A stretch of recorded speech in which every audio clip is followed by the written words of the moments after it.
And we're back on Hunter Killer. So, Yeah. paint the scene.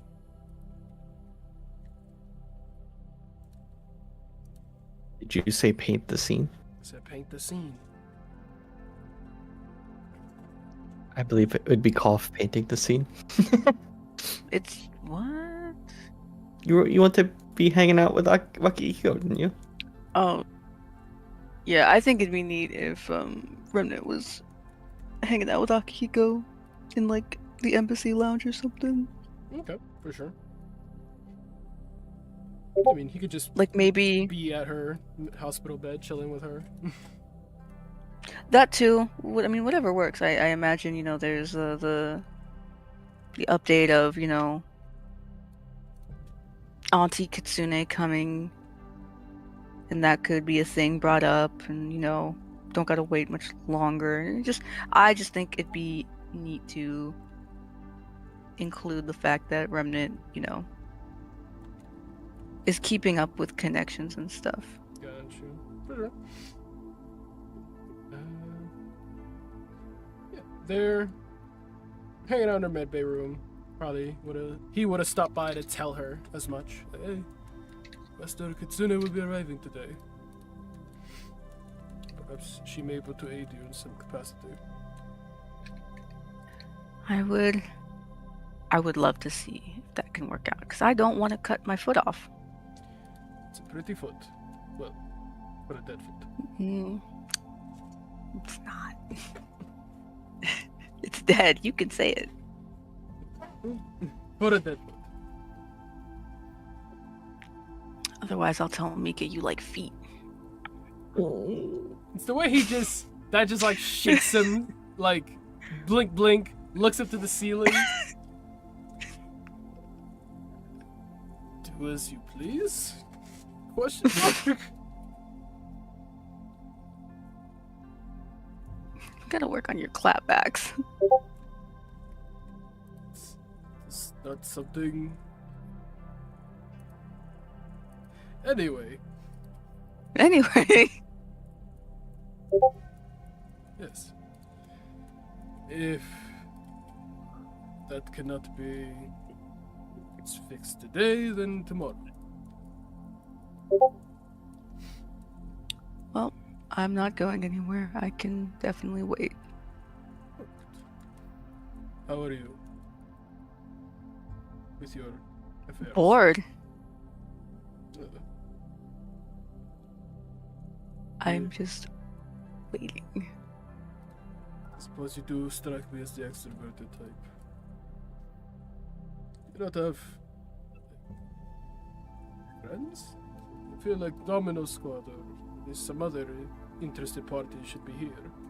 You know, giving you company consistently. Yeah, People but busy. you know, Nikolai's in jail still. Alejandro has a job too. The holidays are rolling up. Everyone's doing things. Make it sound like I don't. Chuckles.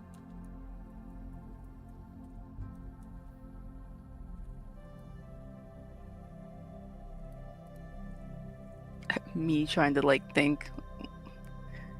Just shrugs. It was a joke. Either way, Haha.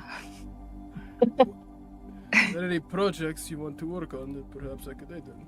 I don't have any current assignments, he says, checking his phone. I have a meeting in like an hour. I'm trying to figure out what to get Mika for Christmas. Found myself a very straightforward gift. Can't give it in front of others, but imagine something along those lines may find itself well received by her, especially if it's coming from you.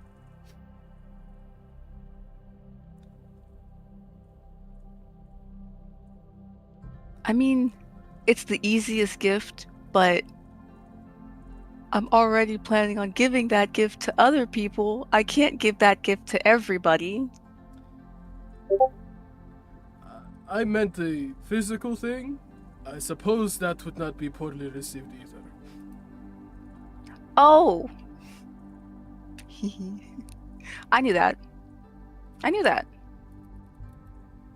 He just smirks at her. Takes out his phone, shows her a picture. This is what I'm getting her. Flame proof. What is it? It is a dog collar. In a leash. She just looks at him. He looks at her, nods. That and this. It's your pride that I love. What are you two on? Love. Yeah. Are you not so well taken with your boys? Neither of Interests? them have gifted me a collar yet, so... Should I suggest this much? You're welcome to.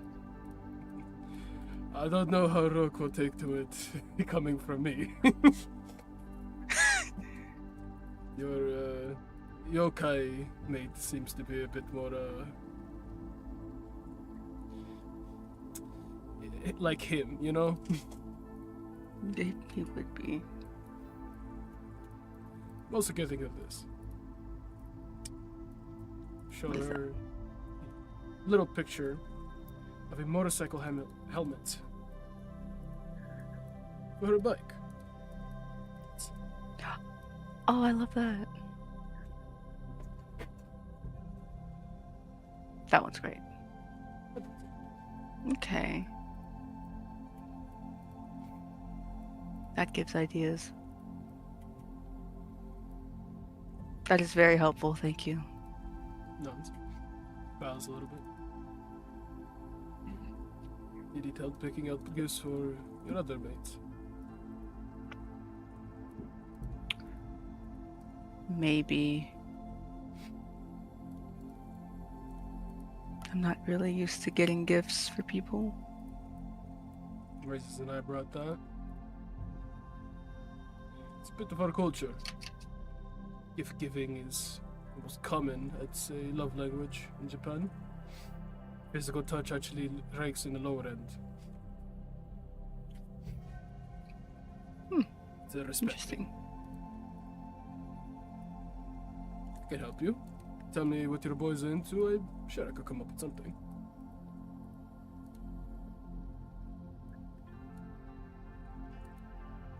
I will get to that, I think. Nods. At your service. You watch anime?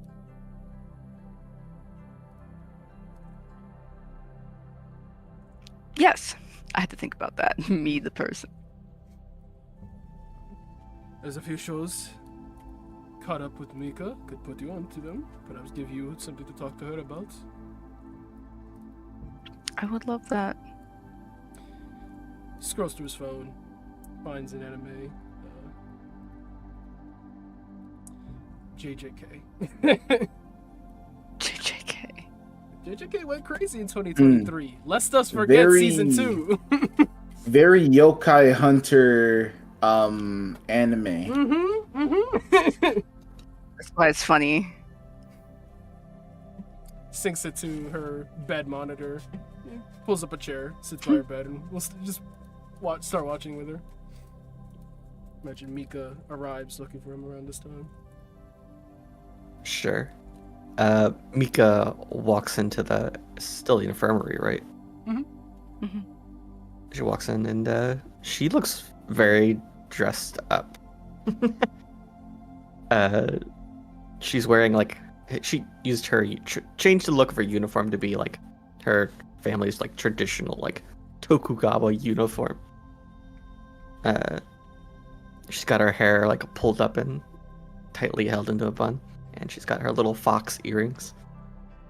Not earrings, but you know what I mean. And she's got her sword on her hip as she kind of like walks with some purpose towards Akihiko. Sees her walk in, stands, smiles, goes to hug her. You look beautiful. Miko looks like she's about to reject his hug for a second as she like puts her hand up for him not to hug her. But she just, like relaxes a little bit and turns to hug him. Hugs her, senses her tension. Cordelia. Uh, Cordelia in the background. Oh, what's that about? Everything alright? Mika, she nods and says, she's speaking in Japanese. I don't know if Cordelia understand. Nope. She says, I need to prepare for the family meeting. She looks to Cordelia, and she's still speaking in Japanese. She says, I'd like Cordelia to come. I need to talk about some things about... And I think she's a relevant part of the conversation we'll be having. It's not like she can understand us if we start speaking in Japanese either. Bruh. What do you want her there for? She looks at her foot, and then looks back at Akihiko, and says, to deal with her problem. Master Kitsune sure would be glad to come here and look at it for her. Is that something you believe is necessary to bring up to the whole family? She thinks for a moment.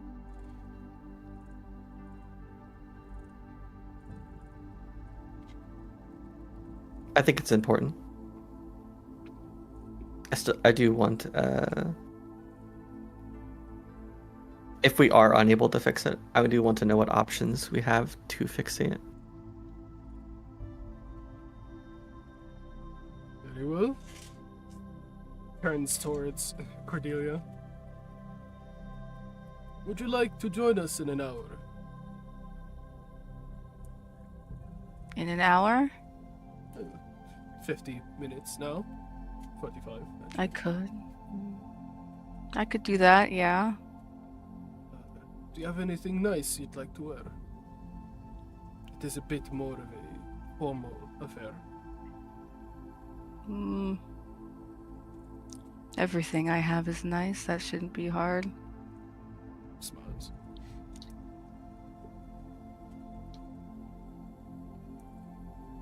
Are you leaving? Not immediately. I have my things here in the embassy, but would you like for me to collect something of yours?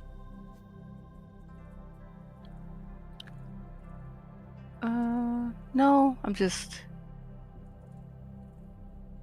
asking. We can bring you with us, it says, kind of gesturing for the wheelchair, if you'd like to get out of bed. No. But I did want to ask Mika something. Mika does a slight bow and says, how can I help you? It's about Ironside. She goes a little more stern. She was stern before, but her like eyebrows narrow a little bit. He says, yes. I was thinking about trying that again, but I kind of want to try it on my own. Mika bites her lip and looks away, and then looks back to her and says, I trust you. You sure? She nods.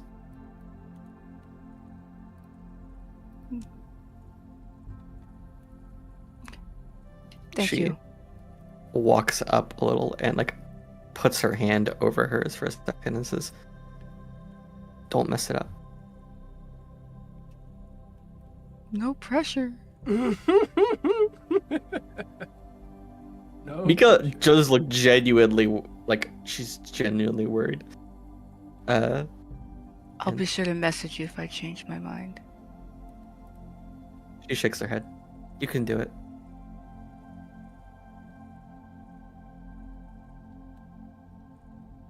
She nods. You're good. She smiles a little and says, "You're gonna like my gift." Ooh. I won't tell you. Fair. Just a shh gesture. Okay. That's it. I'll just watch this anime. Aki put me on. She looks at Akihiko like, with the nickname. I'm assuming you've already watched it, so I'm gonna just watch it without you. That's okay. Mika kind of like sits on her own like cushion that she was sleeping on,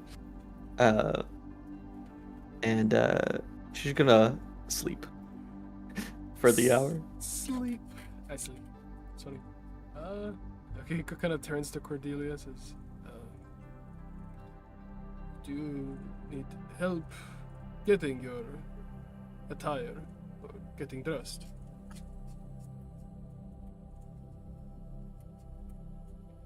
I should be okay. Bows. I will see myself off for a little bit. Get my own formal wear. He'll leave.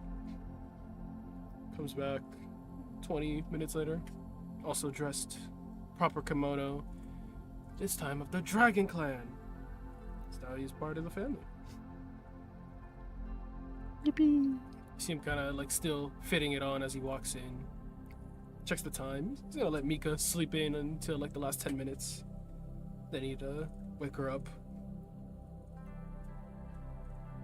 The Phoenix. Let's go. Mika stirs, rubs her eyes, looks over to Cordelia, who I assume is ready to go. Yeah, she would be wearing whatever she assumes is fancy enough. She nods as she says, "Okay, let's go. Sorry, I spent all day working." Like brushes her hair, fixes her up a little bit. No need to apologize.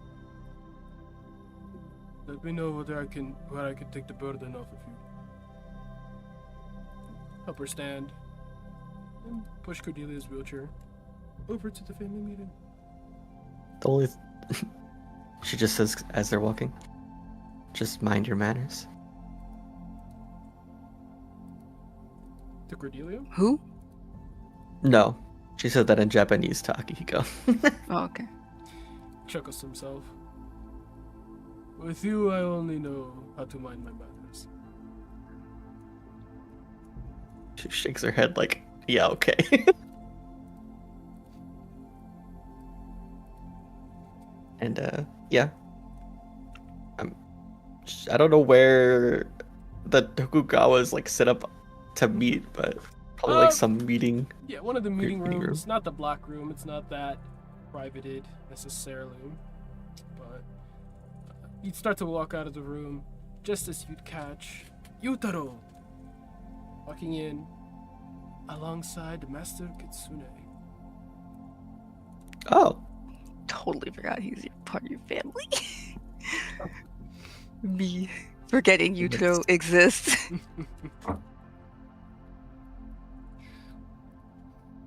See Yorika in tow, Tommy in her arms. We're sure it's somewhere in the hellscapes. But we're still trying to identify exactly where. Turns and looks at the three of you. Bows. Master Kitsune also turns and bows. Lady Mika, you're looking quite lovely today. Mika bows back. "You too." Looks at Akihiko. Akihiko-san? Joji Dodo.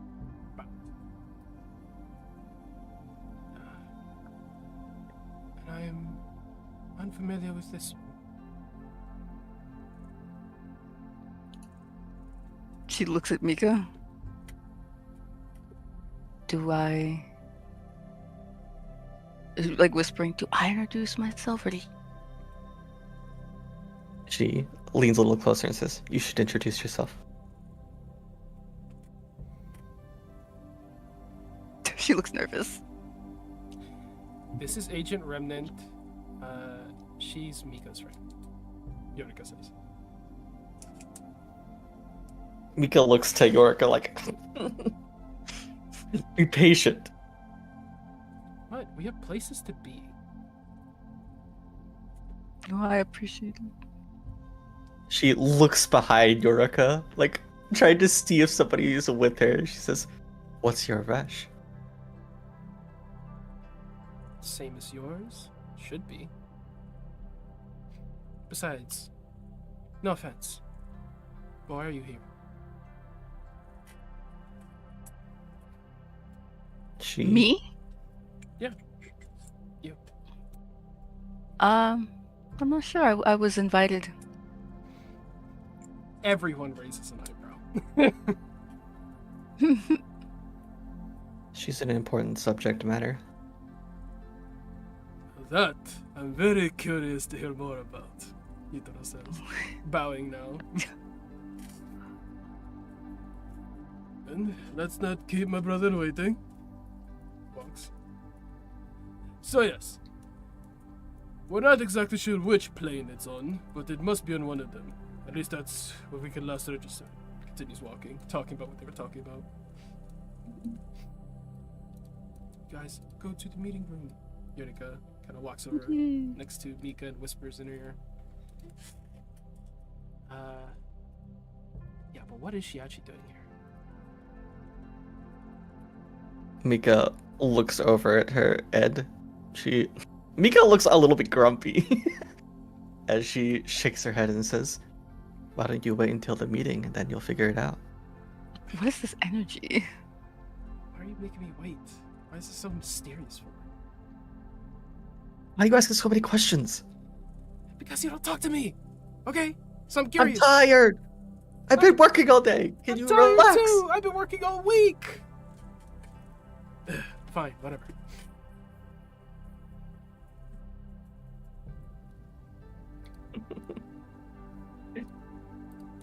Mika like gives her cousin like the side eye. Matches her side. And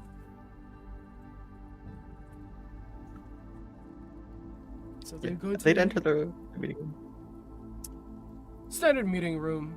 Few comfortable leather chairs, wooden table, projector in the center, projector hollow board at the walls, and these sketchbook-like plates for writing things, writing notes, syncing up your own phone, and displaying information. It's a meeting room. You see Shugo already there, as he is currently standing before a hollow display of Kana.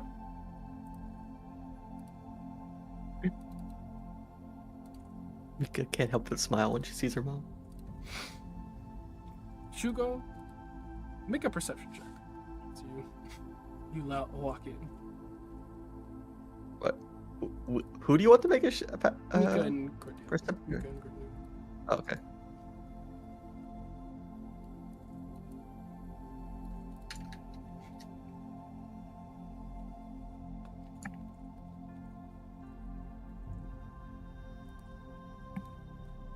Make a perception check? Mm-hmm. I'm not good at those.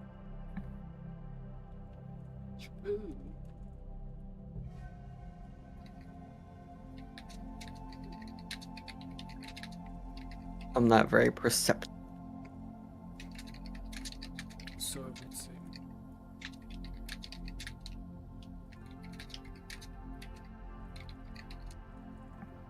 We can get in there. My stuff is. Oh yeah, I can add a guidance.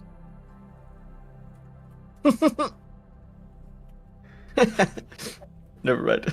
I forget I said anything. Mika's too distracted by her mom.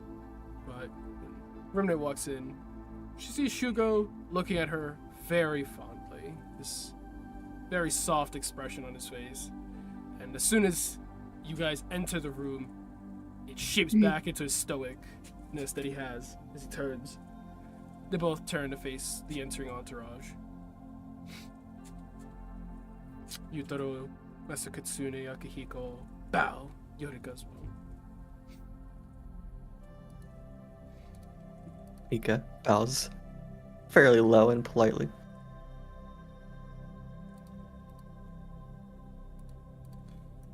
You see Kana acknowledge everyone, kind of looking between all of them, and then her eyes land on Remnant.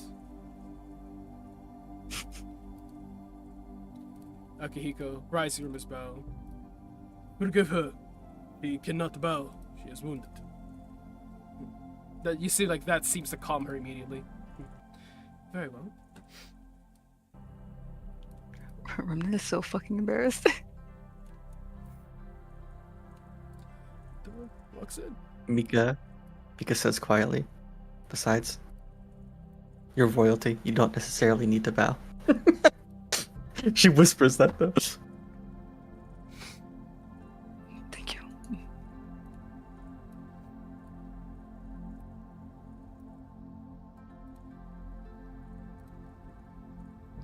Mika's gonna take a seat close to where her dad is sitting.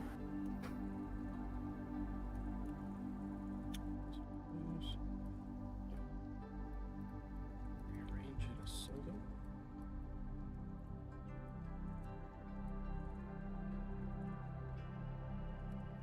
Remnant can tag along. Sat at the table. She doesn't want to be left with Yorick. Why? What do you think York will do? I don't know. Bully you. Bully you. This whole teenager?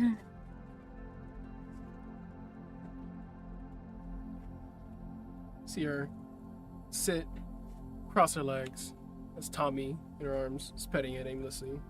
Little tiger kind of looks over at Remnant, sniffs in her direction, then just blinks at her.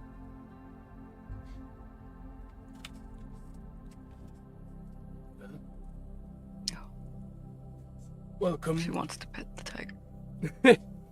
Instinct. Welcome, all of you.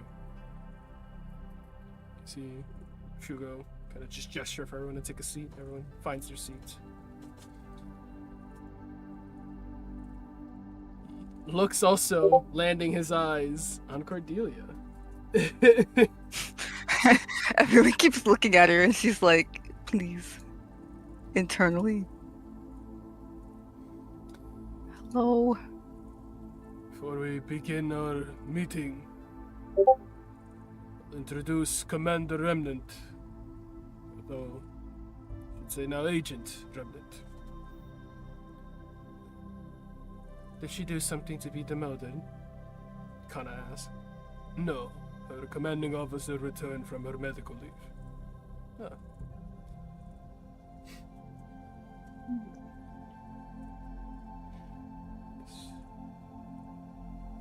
Welcome. I'm not entirely sure what your purpose here is. Kind of then turns towards Mika. The way she gives Shugo a look like, you and me both. Mika looks between Kana and Kitsune and says, well, do you have anything you want to talk about before we get into that, or?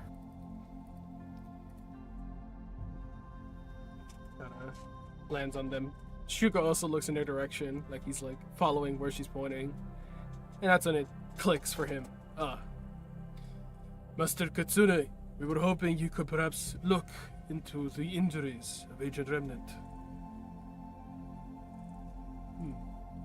What are the nature of your injuries?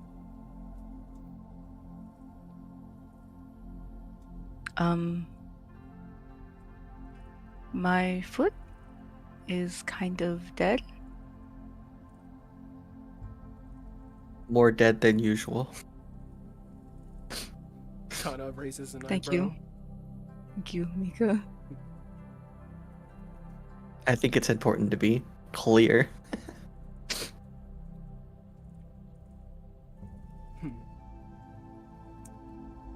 And Can't I have intestinal damage? But it's mostly the foot. You would like for me to heal these injuries? Well, the thing is, she kind of like rolls up her uniform a little bit as Mika shows like the scar on her arm. It says, during our little, I think it was called a dream walk,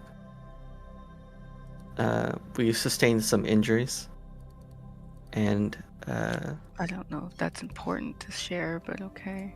and the limbs are still attached. It's just that they are not connected.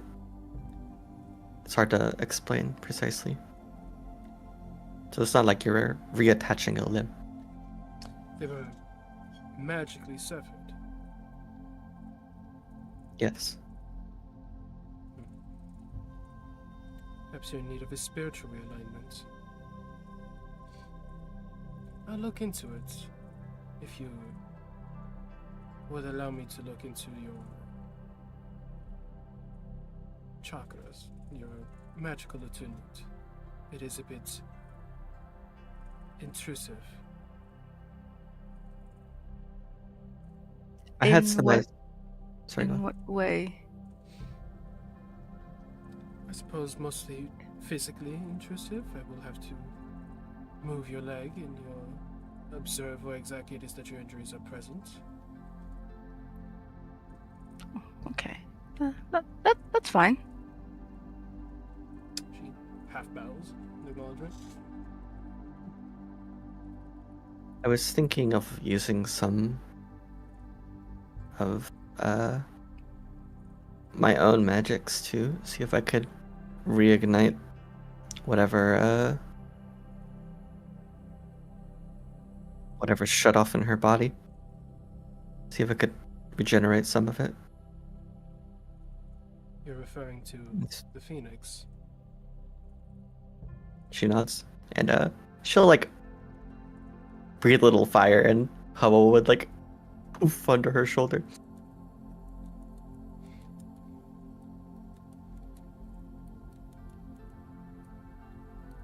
Familiar. I see you've worked out some sort of small familiar contract, unless you're simply taking from her.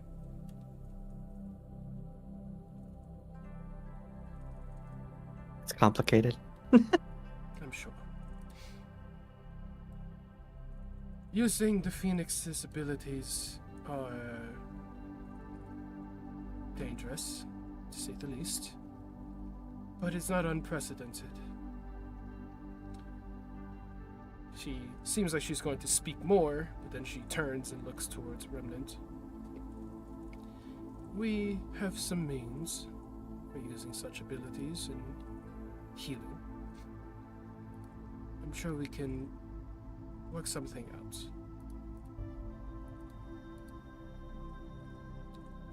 Shugo then turns towards Mika. Is that all the reason you brought her?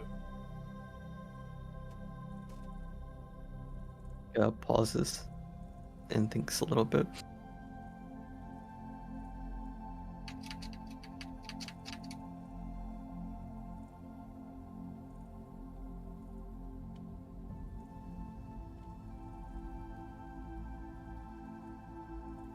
Think.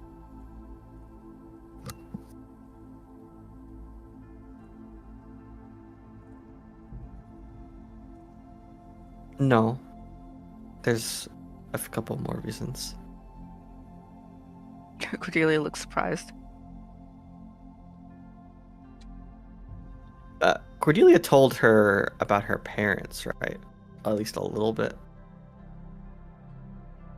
I can't remember what Mika knows versus player knows.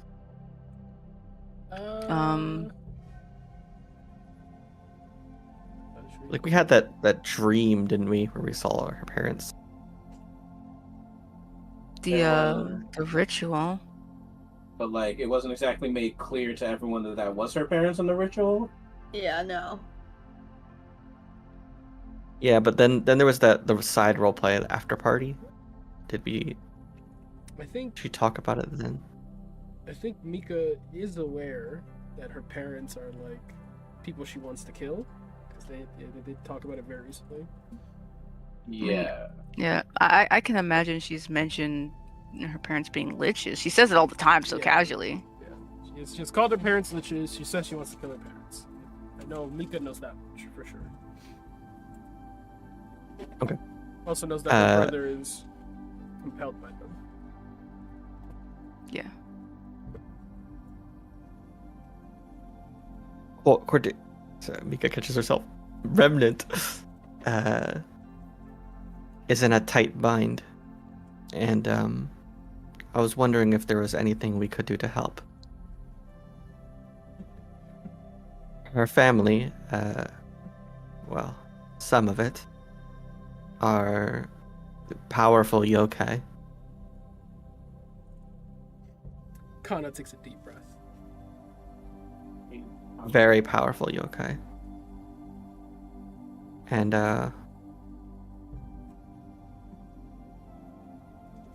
it's going to be challenging, I think, to kill them, which I believe is her ultimate goal. It won't be that challenging.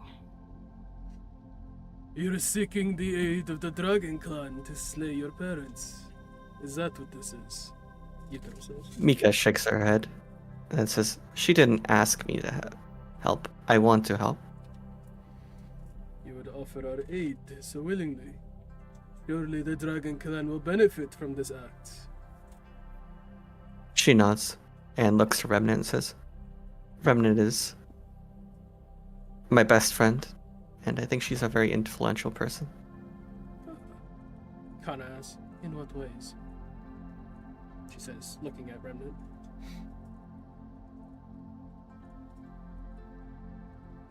Remnant feels very on the spot. Where is Mika going with this? She turns to Mika. She is an avatar of a god.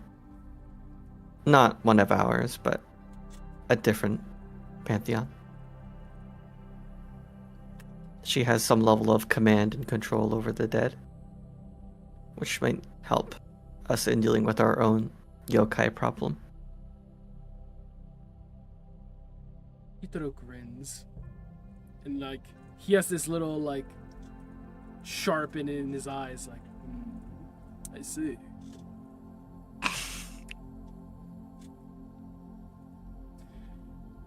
You would offer your aid to our yokai crisis in exchange for healing your wounds.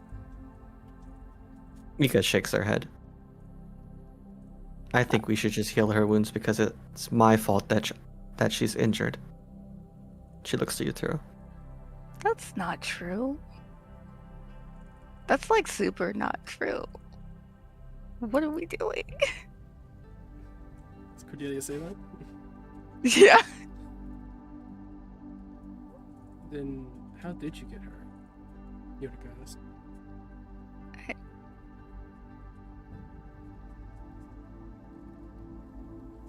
How Mika looks isn't from it.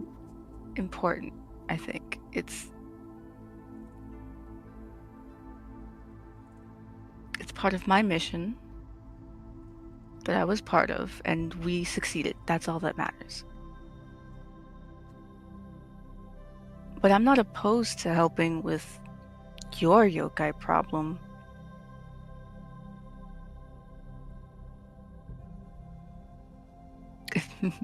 Felt weird saying that for her. It's like, with or without the healing.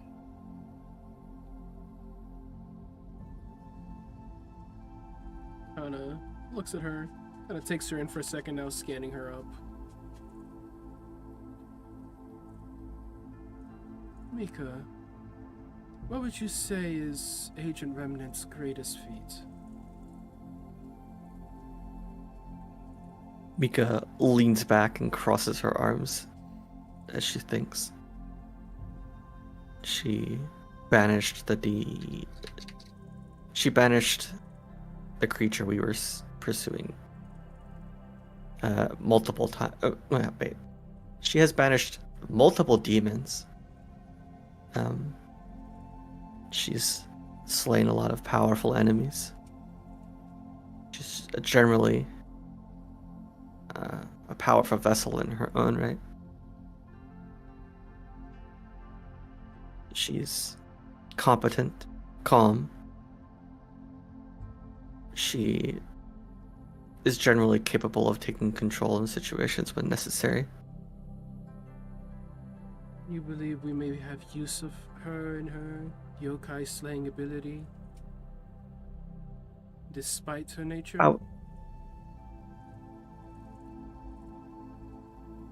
She looks at Cordelia, like, directly in the eye, and says, there are few, I think, more useful than Remnant in helping our clan. Yorika. Okay, but how are we gonna get her to Japan? It's not like we can let her in. She shakes her head. I don't think this is a thing we can do right now. There are many important tasks that I think. She looks to Shugo. Both of us are busy undertaking, let alone yourself, Yutaro, and yourself, Yorika. I think this is a long-term project that's going to take a little bit more thinking than doing for a while.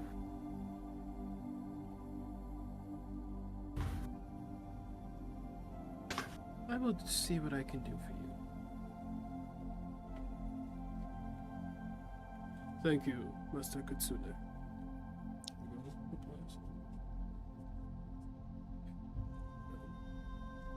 If that is all, then Agent Remnant, you are dismissed. Thank you. And she'll wheel herself out. Mika will walk up to the door and open it for her.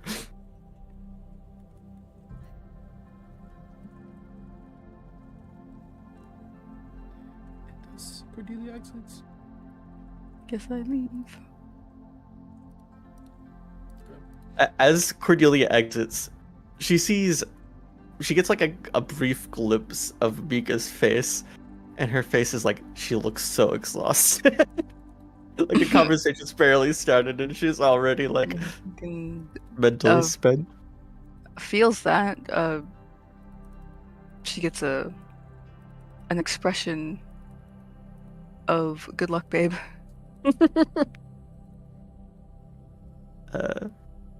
Mika closes the door, locks it as she leaves, and goes back to her seat, and sits back in the chair, looking a little more tired than a second ago.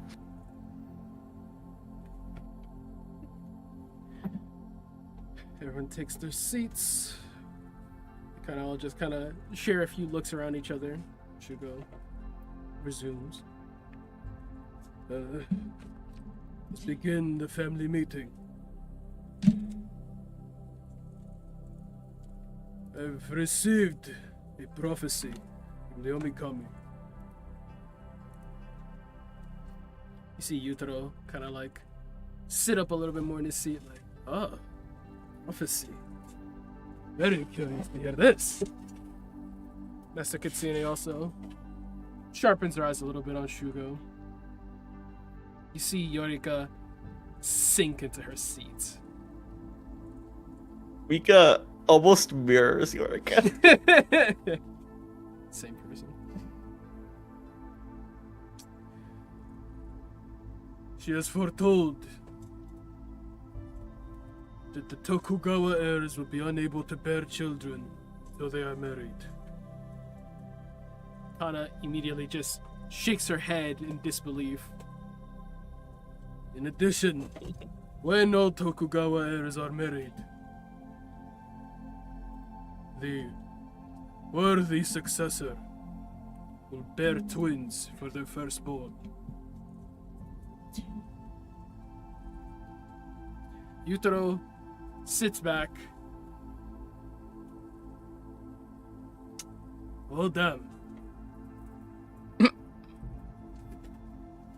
Yutaro, forgive me, brother. Sits forward again. You see Kana visibly distressed. It can be worse. It can be worse. Kitsune reaches her hand out to her hologram like, it's okay, sis. It could be worse. That being said, not all heirs must be married for the prophecy to proceed. It is foretold that only those who remain must be married. To which you see Yutaro give Shugo the biggest side eye. Like, Implying what? Implying that if any of the heirs were to die, only the remaining ones must be married. Is the Omikami trying to pit us against each other? No. She's foretold this because we are not the only heirs in the room. Kana, Kitsune, simply look around the room. Like, who else is missing? So she then turns, meets Yutaro's eyes, and stares at him. Yutaro, Mika also looks at Yutaro. seeing that he's being stared at, kind of like shifts around the room, his eyes, and then centers back on Shugo. Me? She implying I can get married and produce children still? No, you idiot. You have a bastard. He's so valid. Wait.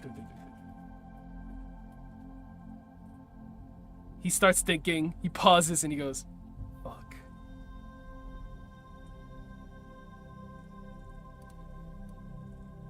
Do we know who?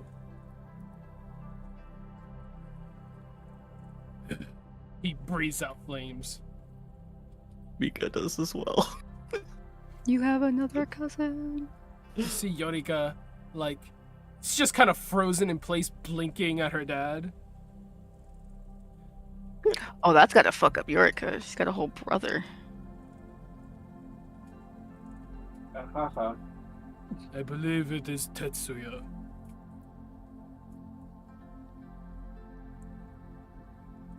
Yorika just, like, her eyes nearly dilate hearing that. She sits back up, scrambles. You see Tommy, scared off, just scampers across the table. Wait, Tetsuya? Who is this Tetsuya, Yutaro? Kana says as she turns to him with a murderous gaze. He's an apprentice to the Bear Knight. You see, as he starts speaking, he gets more and more, like, realization setting in. Of the Order of the Siberian Raidsars. Master Kitsune looks to Akihiko. Would you fetch me some refreshments? He stands, bows, of course. Gets up, little coffee table at the back. Pours her some hot water and tea.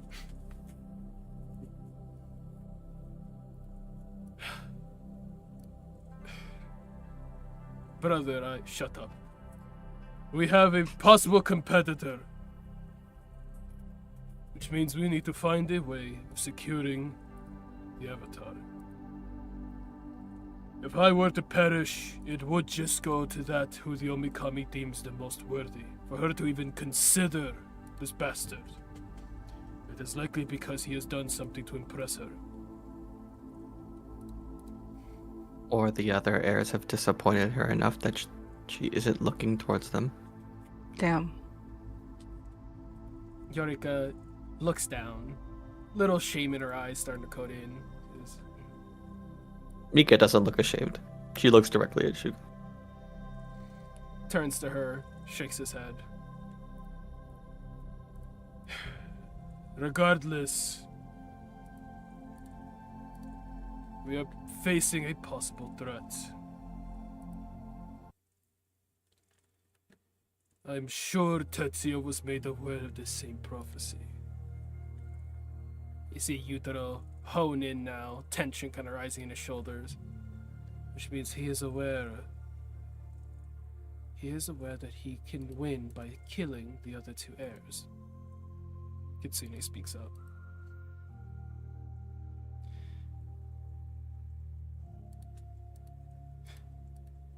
Brother,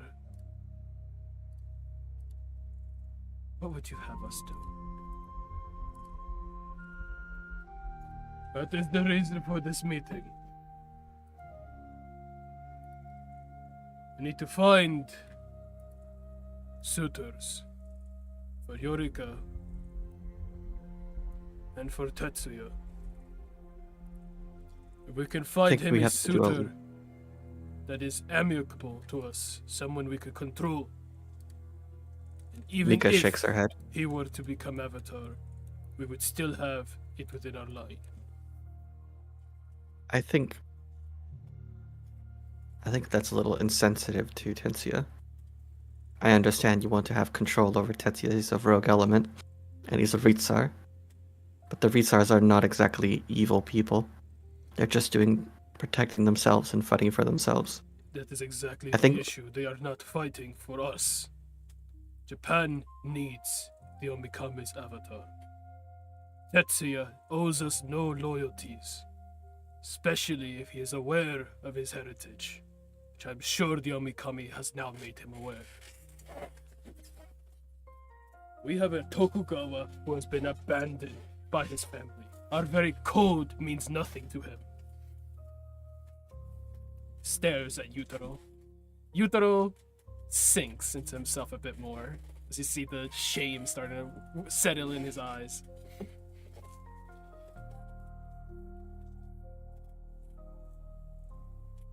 Looks to Mika, meeting her gaze. I am confident the Omikami will still choose the most worthy.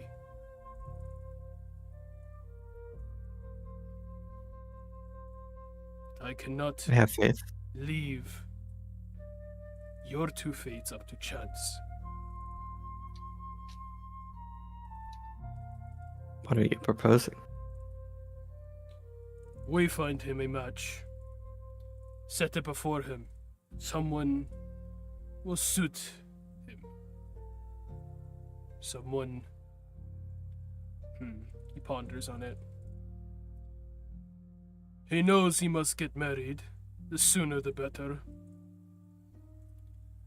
Once he is made aware that Yorika and Mika have their suitors lined up for them, he will likely try to pursue it as well. Either first eliminating his competitors, or getting married and trying to produce heirs as quickly as possible. That is the catalyst. Once everyone is engaged, then is where we will see the true nature behind this man.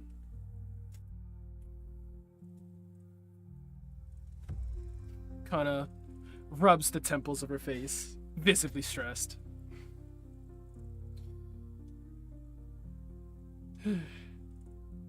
What suitors exactly are we hoping to find? Within Japan? Yorika grimaces.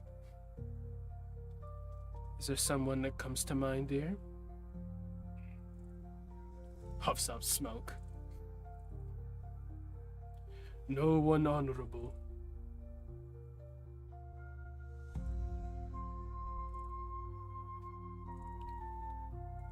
Short silence settles in. Yutaro, heavy in thought. Yorika, heavy in thought. Kitsune. You can make an insight check for Kitsune.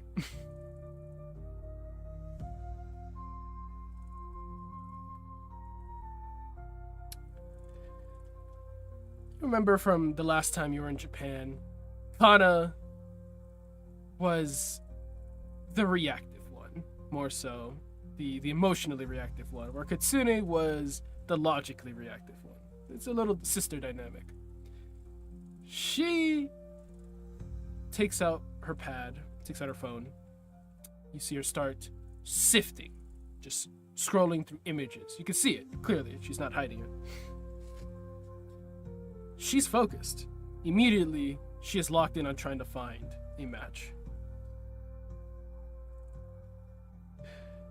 They're talking about Yorica, right? Yorika. No, a match for Yorica is what they're talking about? Yes. Okay.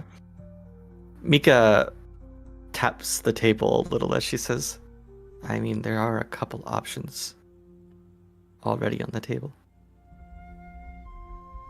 Yorika looks up to her, squints. Yeah? Mika looks back at Yorica with she looks so disappointed. But she tries not to look too mean as she says, there is a squad mate I have that Yorica's been making eyes at during Bruh. training. Shugo and Yutaro both huff out fire at the same time. I do not know if we should apply such pressure to that one. I'm sure Cyrus Colt will take likely to it. You see Shugo turn, snapping at Yutaro. Absolutely not. What are you thinking of? Tiger. Suppose he is now renamed as Glitch. Yutaro shakes his head, flabbergasted.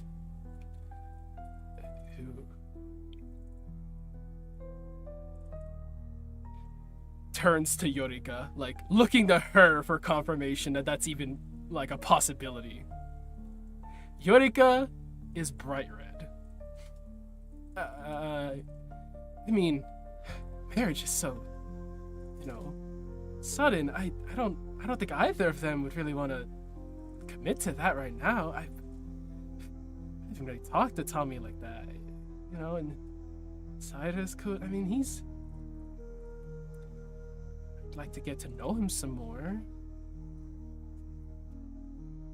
They both blink at her. You see Kana huffs out flames herself before she turns and looks at Yorika.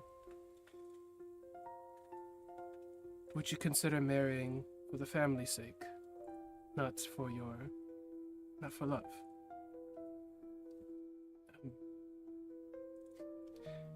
She stews on that, really thinking on it. Mika raises her hand and says, I think we should let Yorika think for a moment. I have a important problem, or answer to a problem, Shugo looks at that her. I don't like. Speak. Mika first looks to Akihiko, and there's a tiny bit of sadness on her face, as she just reaches under the table and holds his hand for a second, and then looks towards Shugo and says, there is a way to resolve this without any large problems. And by this I mean the right to the right remaining in Japan. He squints. Kana still rubbing the temple of her head. You see her reach over for something. You see pills, and she just pops two, swallows them. I can always marry Tetsuya. Shugo inhales slowly.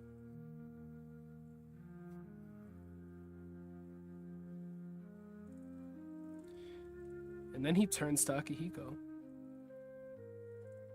Akihiko is wide-eyed at the suggestion. He's simply stunned, kind of speechless.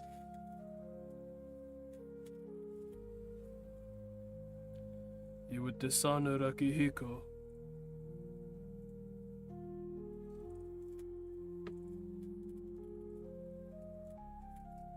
Keiko opens his mouth to speak, finding few words that he can actually get out, other than, "It's okay." And he slowly bows.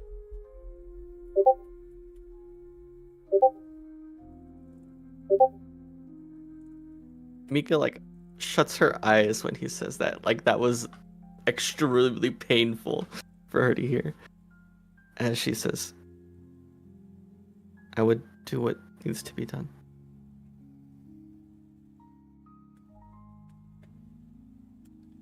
Kitsune puts her pad down.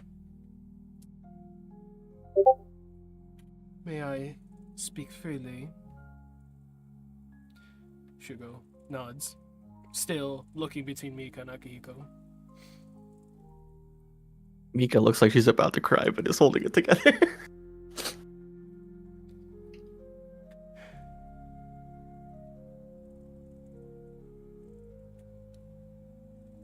"Akihiko, would you be willing to duel Tetsuya?" He raises his head, snapping to her. "Aye." "If you were to challenge him to a duel, he would die honorably, or he would eliminate the competitor."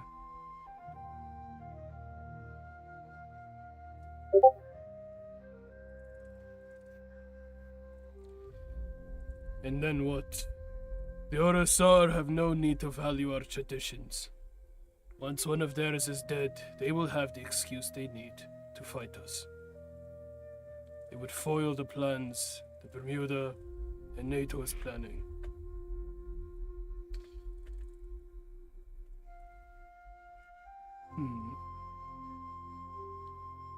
Suppose that is an issue? Do you know how closely tied this Tetsuya is to those in power within the Raid Tsars?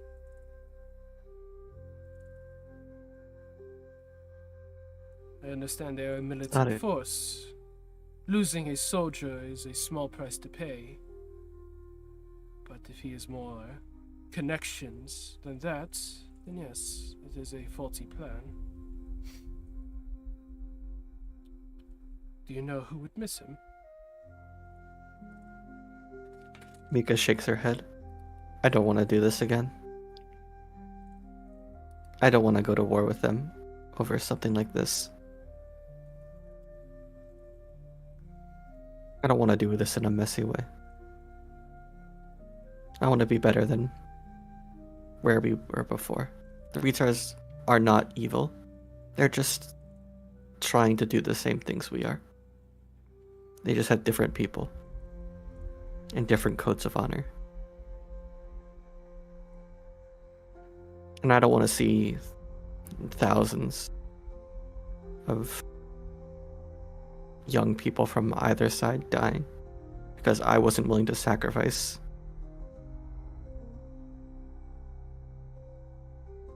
to make things better. I won't accept that.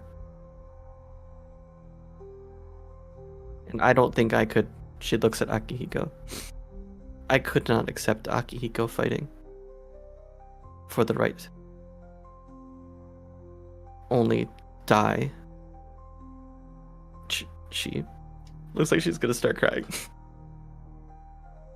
Which would be even worse. He puts a hand on her shoulder.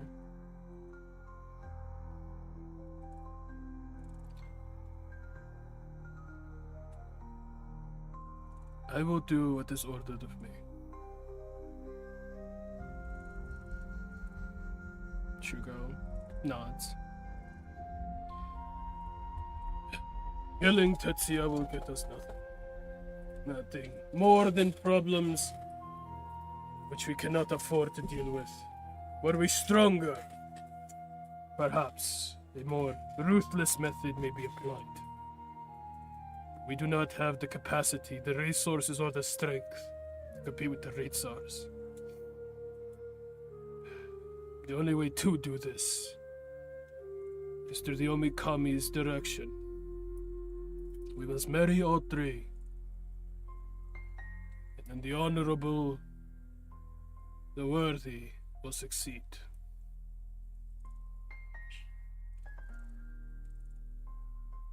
Marrying you to Tetsuya, I cannot approve if that is not something you.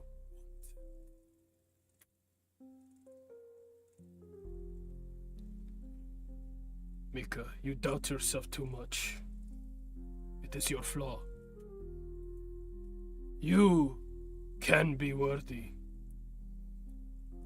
Just because the Omikami has dictated that the worthy one will have twins does not mean that the one who has the twins is worthy.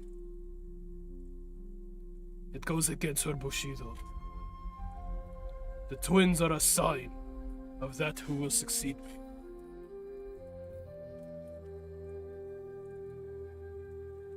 We must be honorable all the way through. Be true to yourself. Do you want to marry Tetsuya?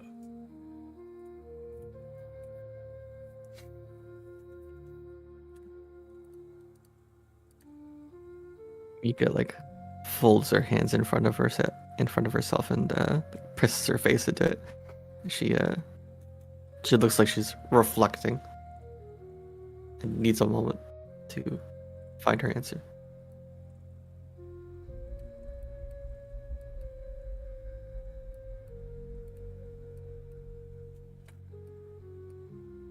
Yorika picks up Tommy, hugs him.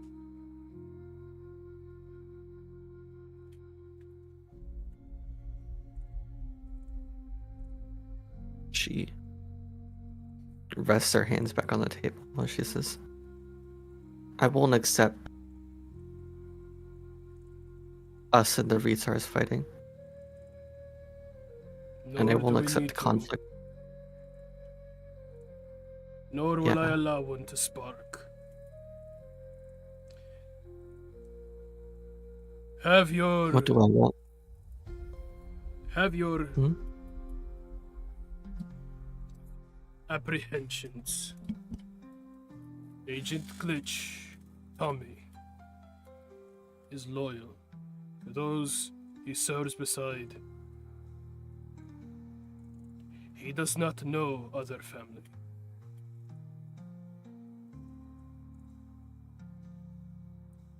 If we ask him to marry Tetsuya or Yorika, believe he may follow. Tsune speaks up, and I suppose the question is, do you approve of such an arrangement for your clan? Shugo nods. I have mentored the boy for a few months. I have dishonored him and myself. And even so, he remains loyal.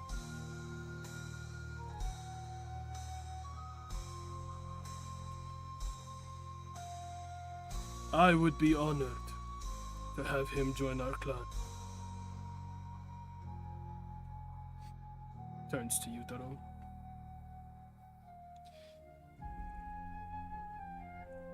Don't look at me, brother. What opinion could I even give you?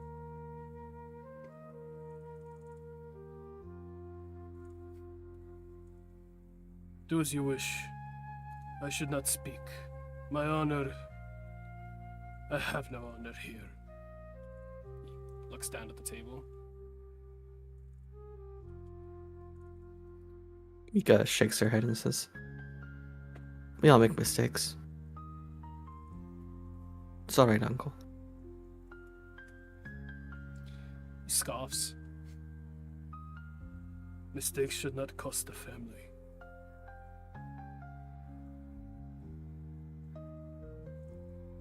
She nods.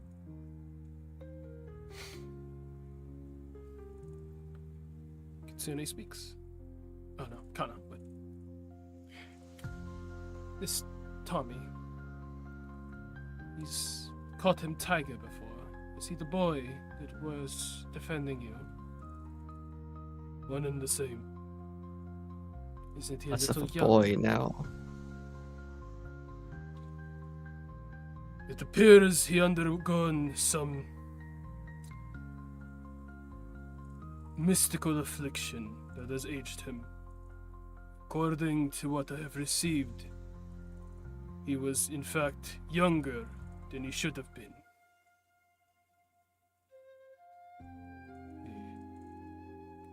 The exorcism performed on him seemed to have reverted that curse. Yutaro scoffs again, holding back a laugh. I knew that boy was full of shit. It's not his fault. I know it's not his fault. He's a boy. But this creator, you sure you can trust him? No. But I don't think Tommy Glitch trusts him either.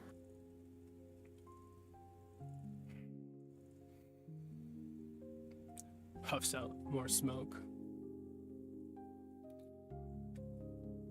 If we want to control the outcome of our clan, we need to give him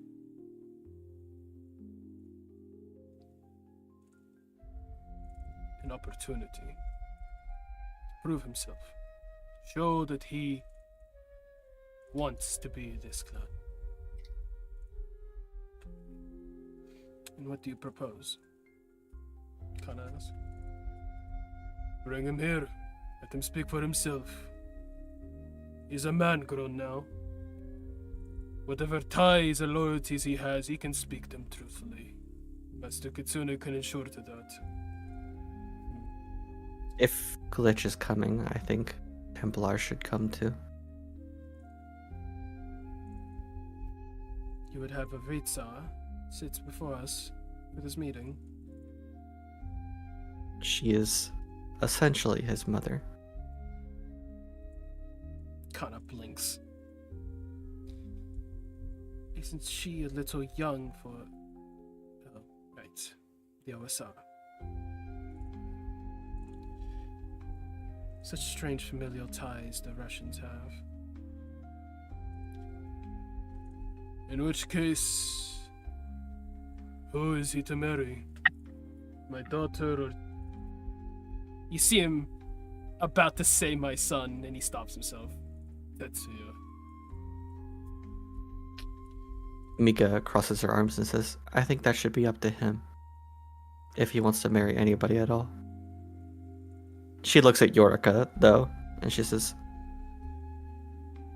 I do think Yorika is probably a better match. And I think it would be better for Yorika. Then she squints her eyes. Possible other matches. Like shoulders rise, kind of shrinking again.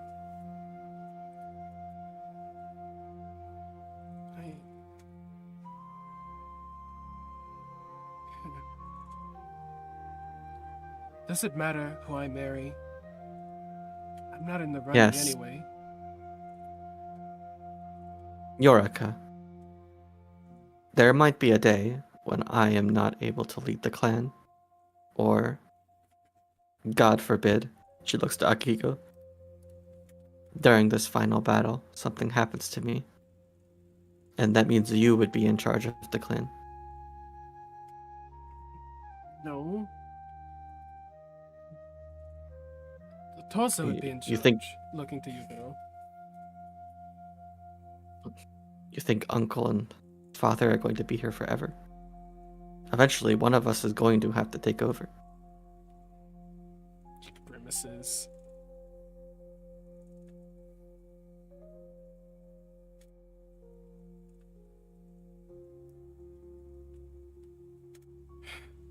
I can't get out of this, can I?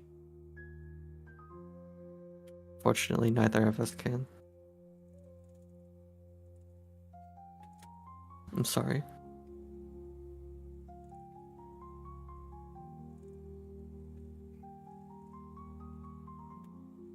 I'll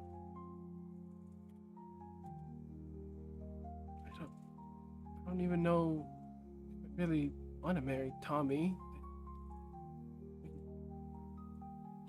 He was cute, and then he got taller. But like, you know, I haven't really talked to him at all like that. Well, no, there's no rush to figure this out. We have a long time. I do think we should get him in here to talk about it, though, and see what he thinks. It's no use gossiping about potential matches if we don't even know what the person thinks. If he doesn't even have any interest, that means we have to look elsewhere. Kana speaks up.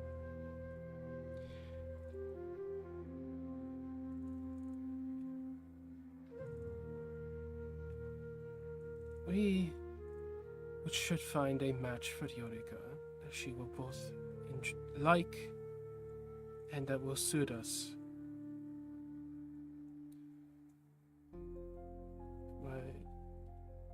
If Masato believes Tommy is the right match, then I consent as well. But if not him, do you have someone in mind that you may want to familiarize yourself with more? Yorika looks away, a little ashamed for turning back.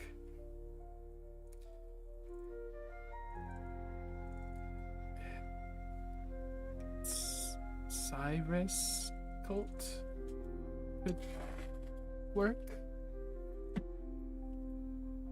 Miko Yutaro folds her face into her hands. Yutaro sighs, not disappointingly, just like exhausted. Hugo sighs disappointedly, huffing out flames.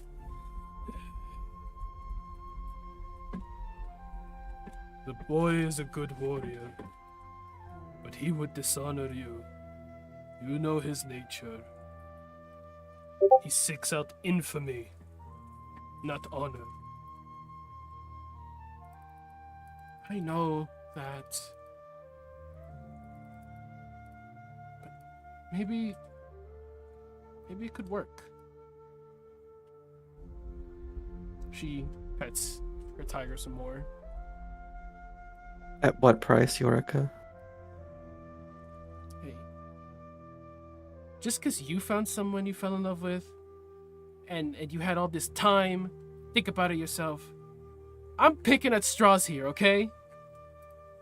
Mika slams her head on the table as she looks at her and says, I chose what I had to, in the moment. It was just a random chance that I found Akihiko. It's not like I wanted to do that. Akihiko. I wanted to do it the slow way. I would have preferred to wait, you know, fall in love naturally. But, you know, we kind of are in a bit of a pinch.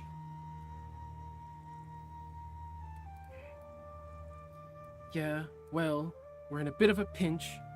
And the only person comes to mind I even fuck with a little bit. Language. It's him. Well, she kind of pulls on her hair a little bit now.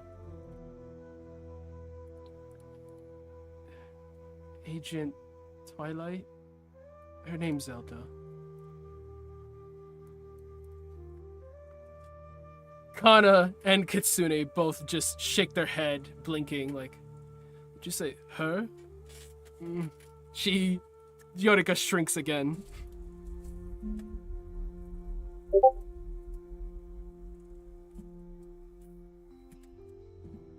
Yutaro sits up. Agent Twilight. The Phantom Girl. She's a yokai. No, I'm ensuring it is the same one. Yeah. She's cool. She's nice. I don't know. In what I don't- ways is she nice, Yorika?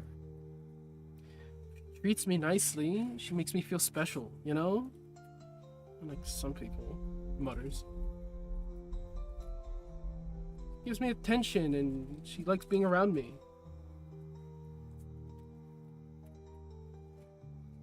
She like darts her eyes at Akihiko and then away. What does Akihiko do for you?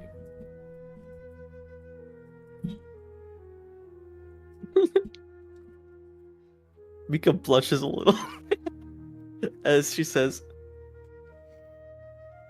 I'm not sure what you mean. Yeah, I'm not really sure how to answer your question either, Mika. Mika looks to Yutaro like, what am I supposed to do with this? Yutaro is deeply contemplating the position he's in. Like, Mika looks to Shugo and is like, what am I supposed to do with this? Kind of like. if I were to give Shugo a look, let me find this gif.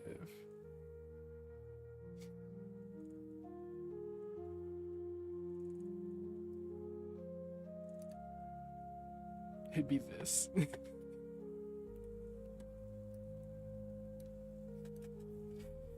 This is the look Shugo has right now. Wait, where am I looking? Satellite HUD. Oh, okay. Hmm. Uncooked. Is this a union that would make you happy? Hugo asked, hesitantly. Oh. It got significantly less negative reviews than Cyrus, so what other choice do I have? Agent Twilight has served Bermuda well. I know a few of her exploits, but not much of her character. Noble Squad has not been around too frequently or worked in joint ops with my squadron. Need to review from Halo what she knows.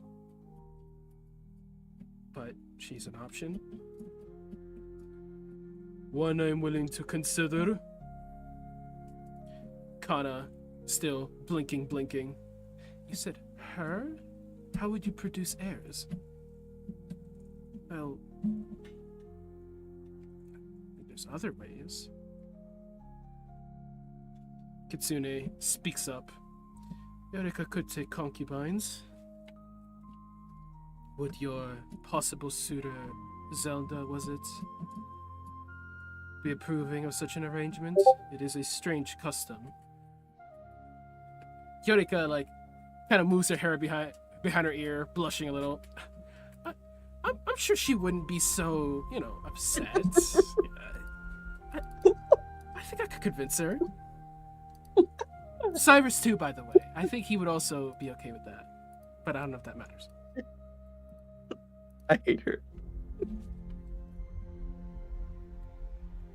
Akihiko seems very out of place here. Still kind of like unsure of where he stands in this family.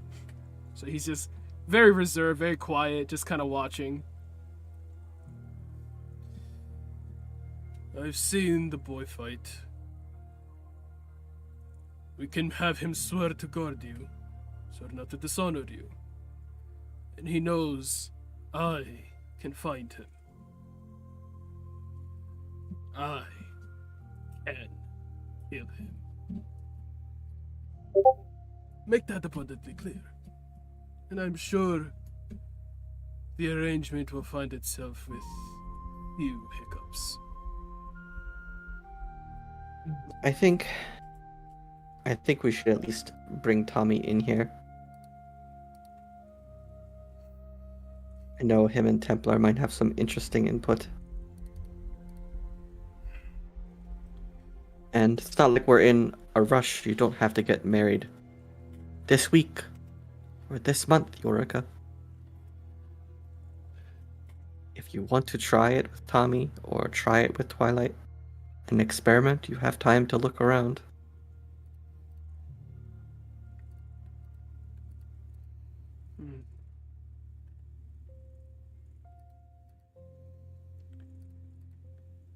Let's call in Tommy and Templar. He clicks his HUD. Tommy, are you here? I am. This is crazy. There's some crazy family matters right here. You receive a text on your hub. Crazy. The way I'm being pimped out right now is nuts. You're a good option, okay? Yeah, I'm a good fucking like horse or some shit. What the hell? Receive a text. I receive a text? Shugo is calling you. Oh, he's gonna pick up for Shugo. Hello? I need you. Are you free? Yes, I'm currently available. Come Where's to Charlotte? the. Is everything okay? It's a important discussion I need you to be a part of. Come to the meeting room on the 7th floor. Yes, sir. I'm sorry, real quick. What day is it? What time is it? Like, what's happening? I'm trying to figure out where Tommy is mentally with things. Let's say it's right after the vassal talk. Great. Same day. Yeah, Right I'll- after. but Does Shugo grab Templar as well? Yes. During the time where they're waiting, Mika's gonna like tap Akihiko, make him look at her. Turns his head, looks at her. She she's perhaps breaking norms, like stands up a little and hugs him. yeah, dude, I'm fucking nasty. He is slow to mimic the hug back, but he does. It doesn't feel like the hugs he would usually give. Very reserved.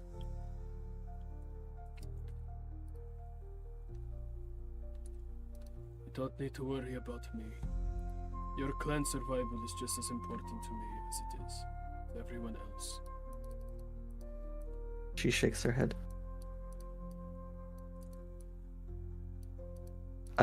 Mika isn't saying she doesn't want to do that with Tetsuya, but the way Mika's hugging Akihiko, even if he's not being reciprocal, might tell him a little bit more about where her mind is at.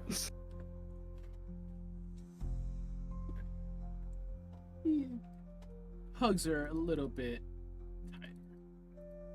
There is a tension in his arms, in his shoulders, and his body, very clearly. Doesn't say much back. Little intermediary conversation will pass about just the logistics of when these weddings can be arranged and what is the soonest that we would need everything to be locked in by. Shugo just says, before the war.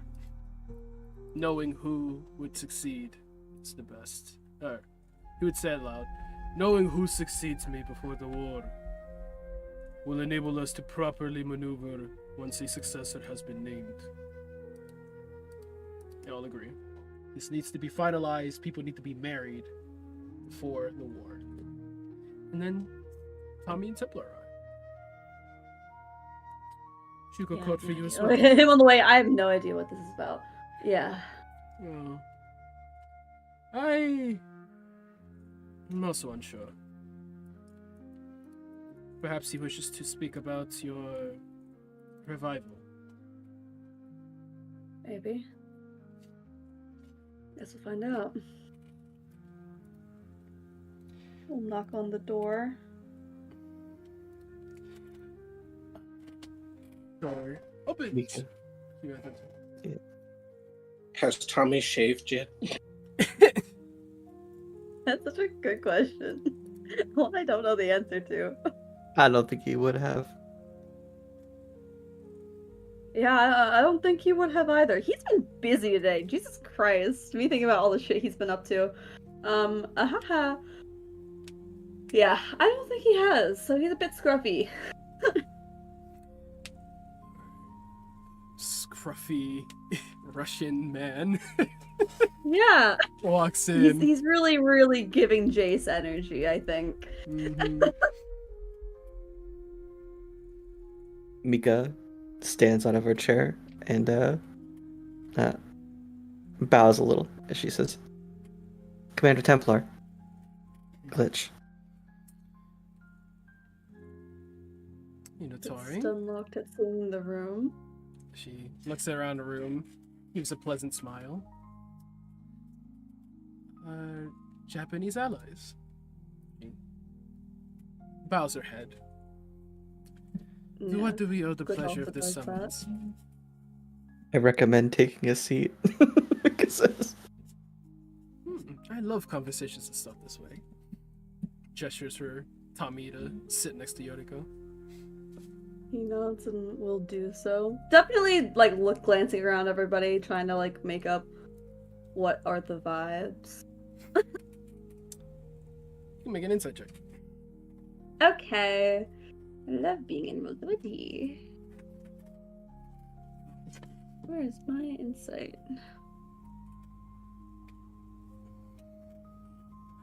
Let's see, does Glitch have better insight than Tommy did? Let's find out.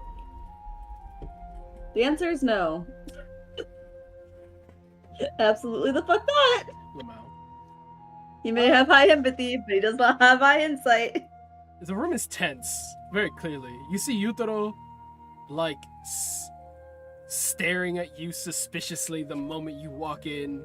Akihiko almost looks like he's dissociating, kind of just staring at the table, glances up when they enter, and will salute and bow with everyone else, but a little expressionless, somber eyes, like he got delivered terrible news just moments ago.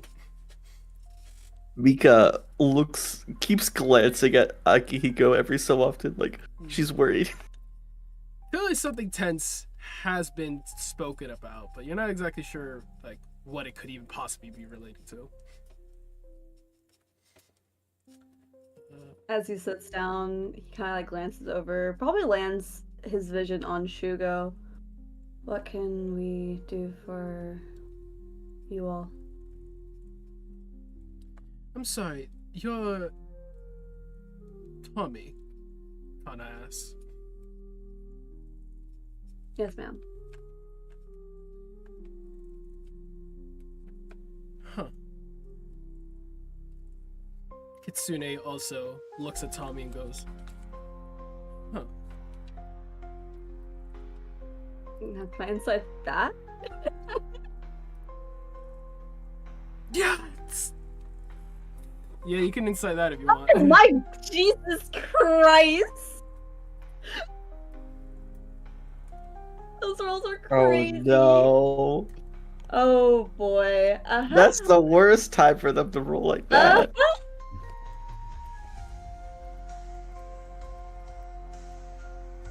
Kana bites her cheek, trying not to say something that comes to mind immediately.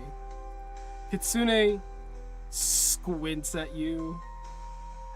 That's about as much as you get. Meeting her eyes, because I imagine like with the Haas, he's like glancing between them. He's gonna recognize her because she's the one who trained him, right? Mm-hmm. And he will nod his head in a bow, like a small bow to her. It's good to see you again. I would say it is good to see you as well, but this is the first time I've laid eyes upon this phase version of you. He sighs a bit. Yes. I can understand the shock. Yorika, next to you, kind of like tightens her grip on Tommy, hugging him now. You see her just red, just blushing. Quirks an eyebrow at her. I have called you here to discuss a personal matter. I hope you may hold what we speak here in discretion.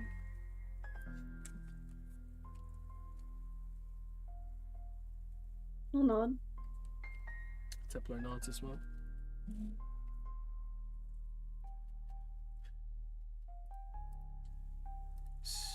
I should ask.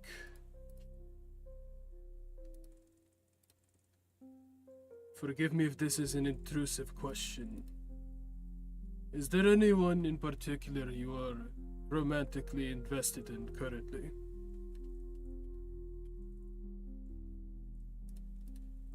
That catches him off guard.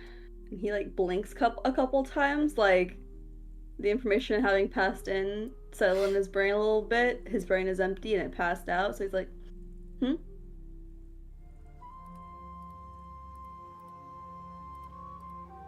Is there relevancy to that kind of question? There is.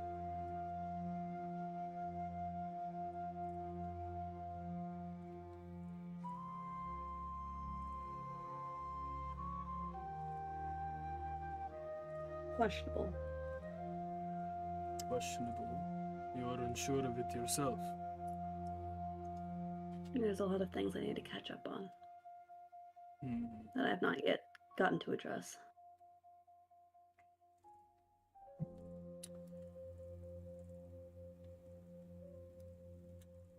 You said that something had cursed him, making him younger. Shugo looks to Kitsune. Yes. May that curse have also made him disappear for a time.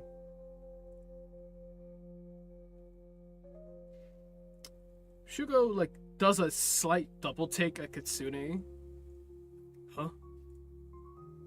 Also focuses on her.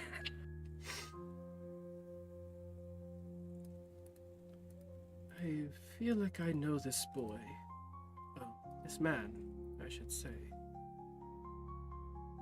You're Ritsa.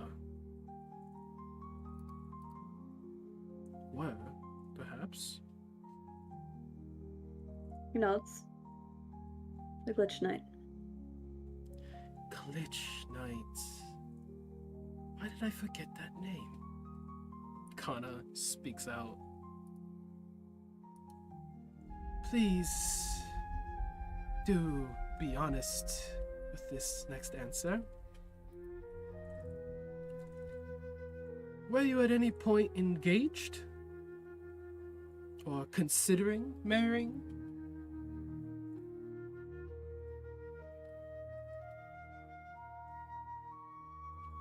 No, I was not at that point.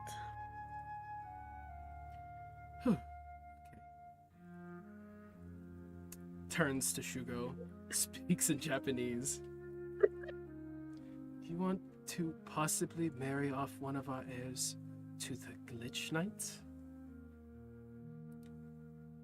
Now, I have to ask you a very important question, Sam. Does Tommy still retain the language of Japanese? I'm gonna say yes. He would have remembered all that shit too. Awesome. He Mhm. will kind of glance in the direction, but not necessarily with the look of like, I know what's being said. Just kind of like they're talking, so that's where the attention is. He replies in Japanese. That is for him to decide. Speaks out in English.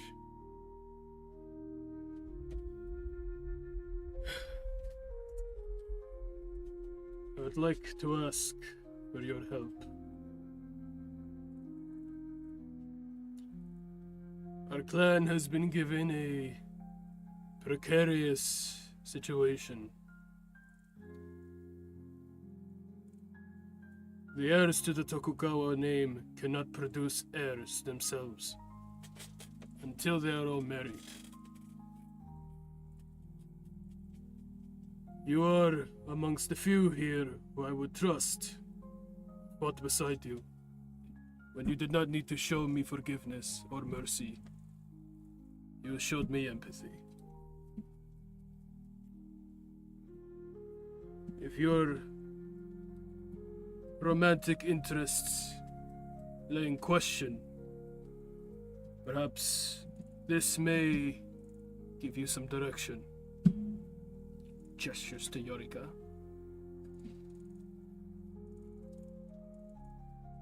Looks in her direction.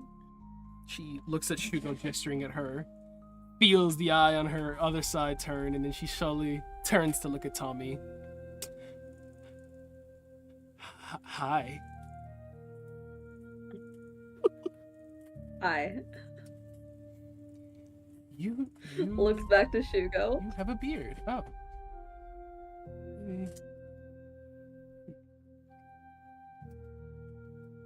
Yeah, Yutaro I is haven't still gotten- just glaring at Tommy, but he's saying nothing.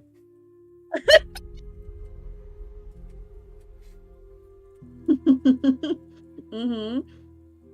Would you consider a marriage arrangement in yourself and my niece, Yorika Tokugawa?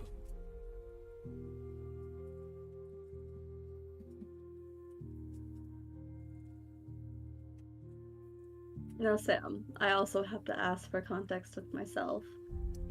Tommy know Tetsuya's Tokugawa?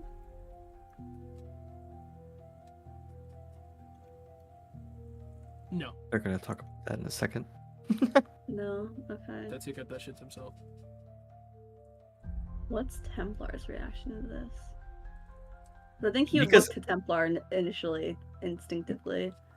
Mika is like looking between Templar and Yorika and Tommy to a degree.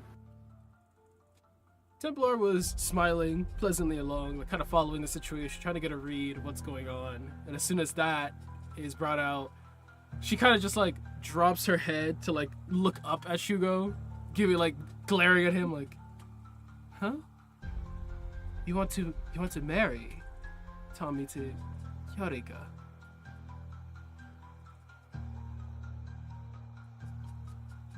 Yes. She shakes her head in astonishment. Kind of like sits back in her seat, crosses her arms. Well, aren't you the popular one?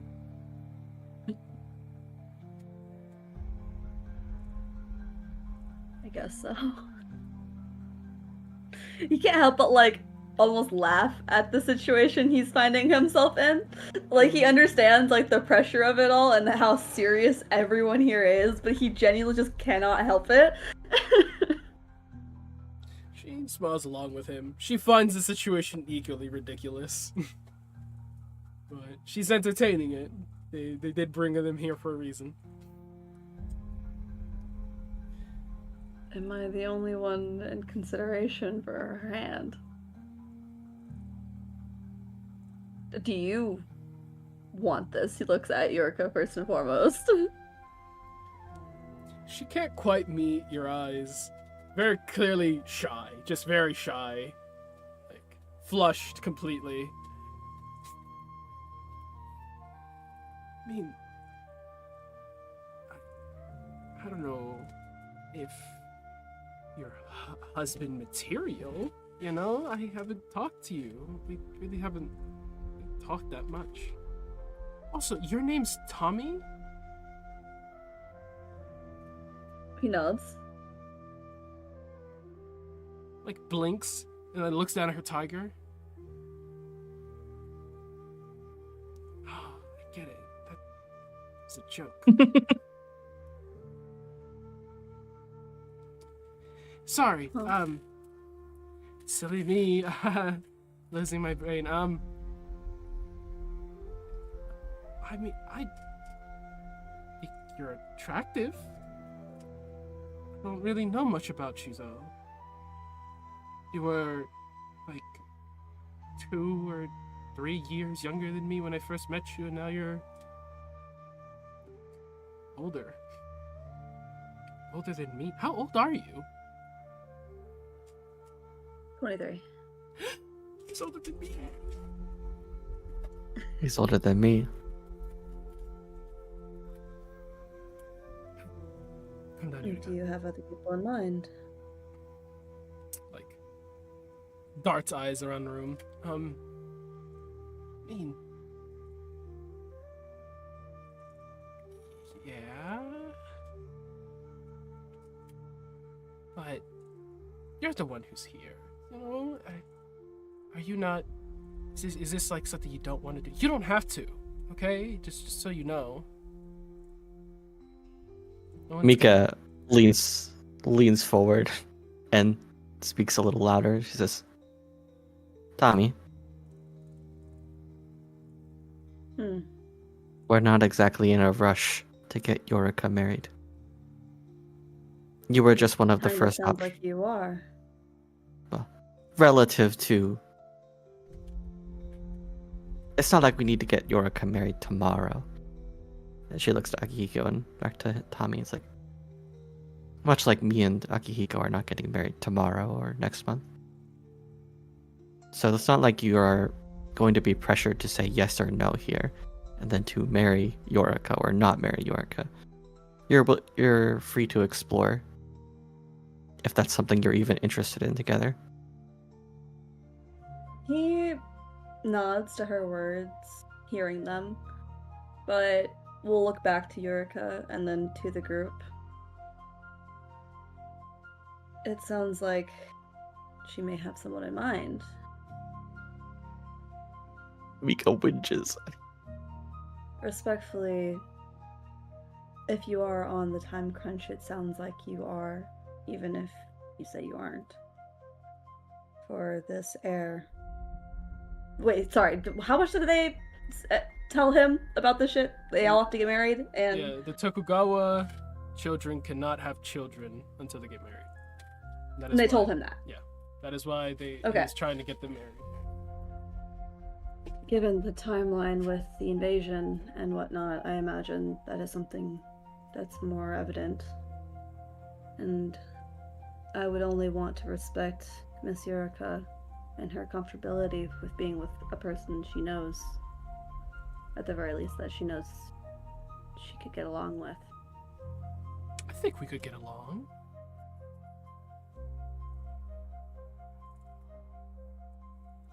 He nods. I'm sure we could. Kind of like blinks at that a little Okay. bit.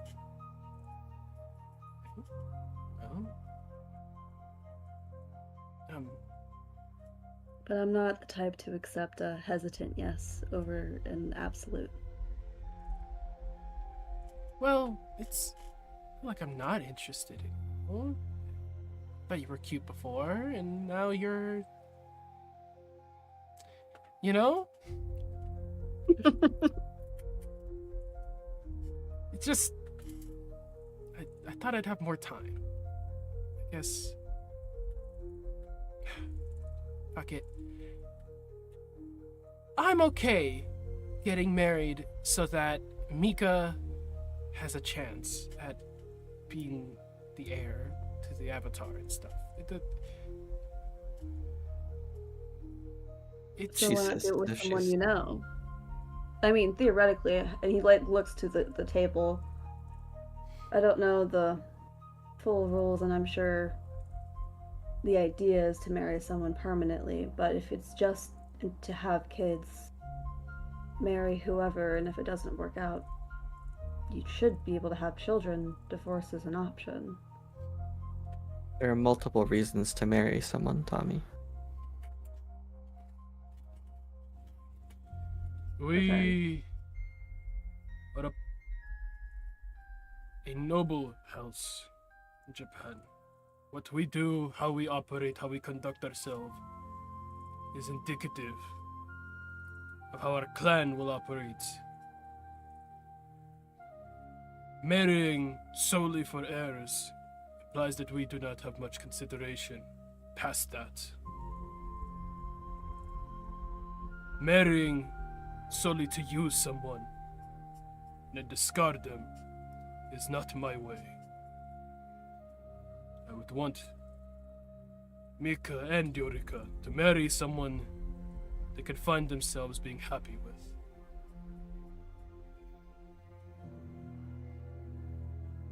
Gyutaro, like, through gritted teeth, says, "Precisely, brother." Tommy leans back into his chair a bit, looking at Euthra. He is just glaring at Glitch. And then looking at Yorka, I also fear he may kill me. So I will do no such thing. So long as my daughter is respected and guarded and her honor is not besmirched, I would never harm you. Yeah, I don't buy that, Templar says.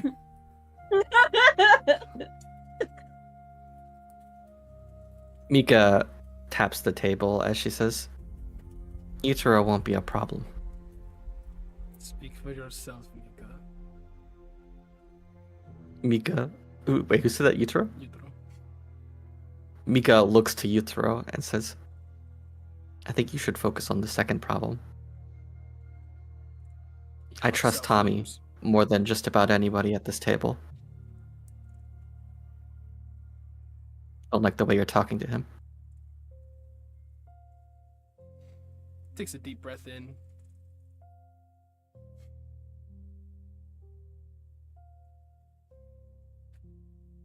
Forgive me, Tommy. I suppose you are not the boy from before. You know manners. I should exhibit some myself.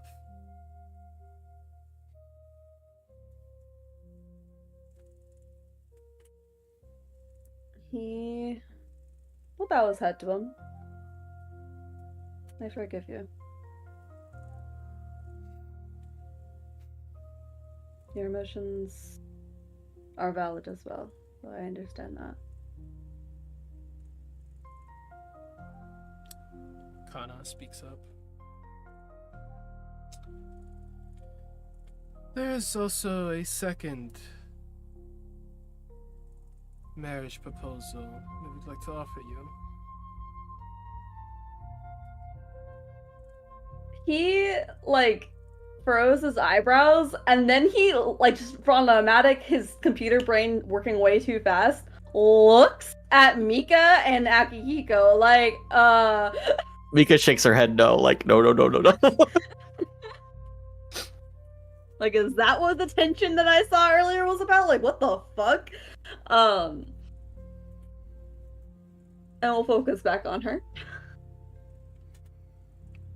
Are you familiar with the Ritsar Tetsuya?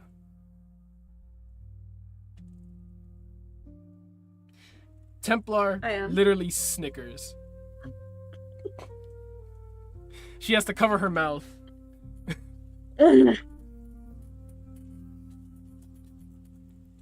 Yes. Glancing between the two of them. And would you say you're familiar?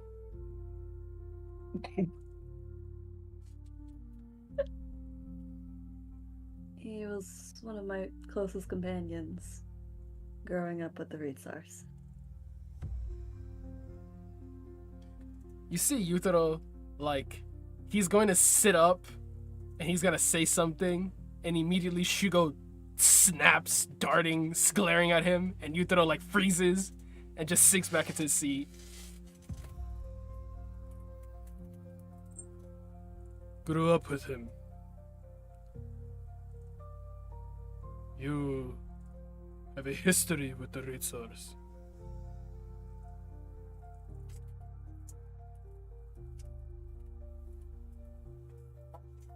Yes. There you refer to him as the Glitch Knight. The name strikes me as familiar. He kind of like blinks a bit, like it's still trying, like it's picking at him. It's trying to settle in. He's trying to let it sink in, but it's not quite there yet. Your history is messy. Not your doing, I would presume. But all the same, would you be willing to elaborate on your relationship with Tetsuya?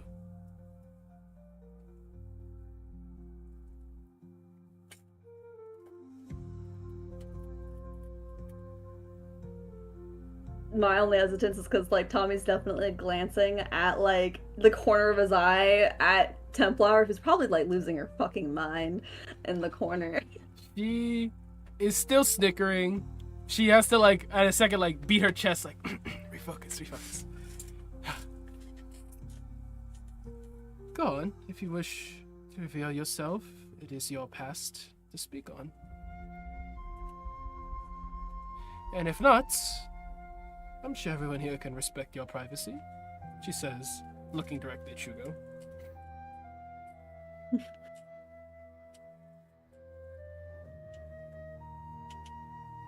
Like I had said, he was one of my closest companions. He's someone I need to speak to.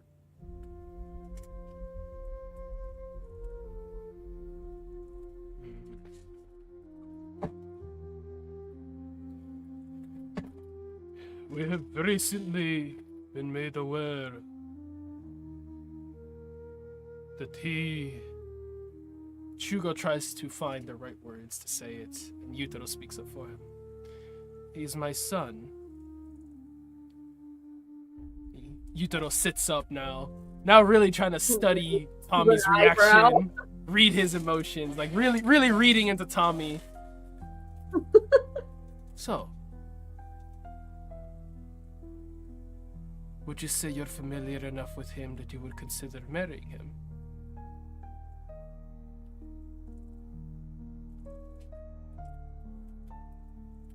That would entirely depend on him. But do you want that?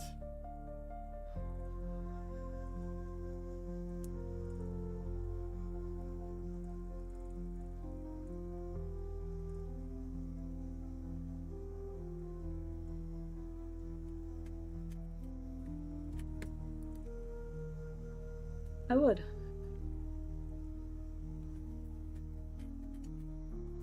Gwyn's.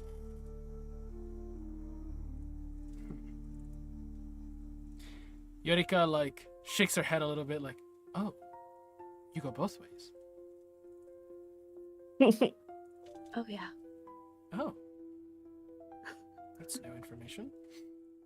Yorka suddenly like 15% more interested. Yorka, I've not seen a red flag on this man. Hello? Mm-hmm.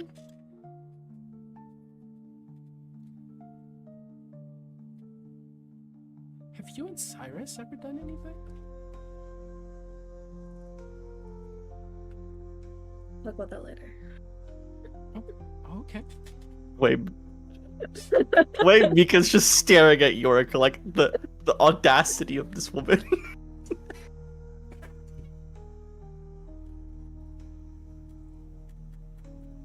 Kana resumes.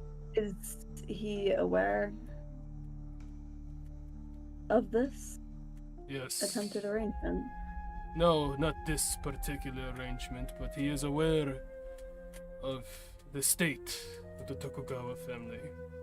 He also cannot produce heirs until he is married. And subsequently wouldn't become the Avatar. Shugo slowly tilts to Mika when she says that, or tilting back towards Tommy. I'm afraid my brother's irresponsibility has left him feeling disparaged, or likely forgotten. Yutaro scoffs and slams back into his seat, crossing his arms. Puffy. Why are all vampires the same? Tommy doesn't say that aloud, but why are they all the same? With their huffy attitudes.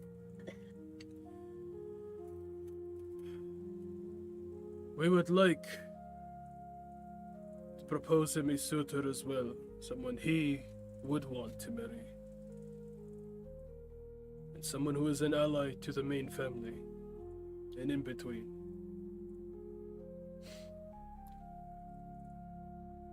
I trust you. And I also respect if you do not want anything to do with these political games. But I would offer you this proposal. for Yorika's hand or Tetsuya's.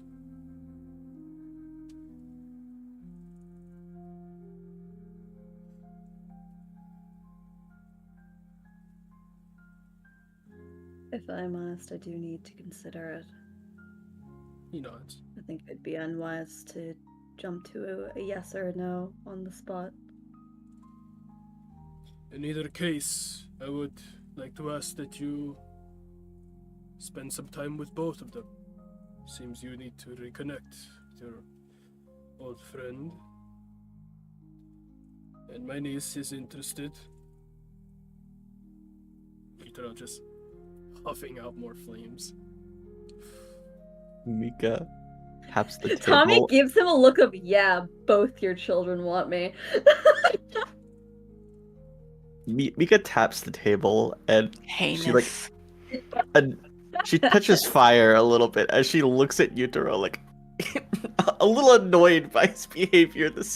Yutaro's valid. Let's be real he's here. actually He's kind of valid. valid. He's actually valid. He is valid, but Mika doesn't like the way he's behaving. It's very funny. He's keeping it in.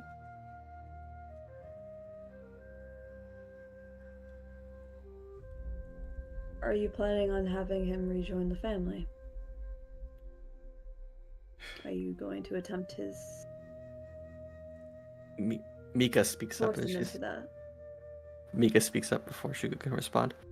I would like to have him return to the family, and I would like to have good relationships with the Ritsars.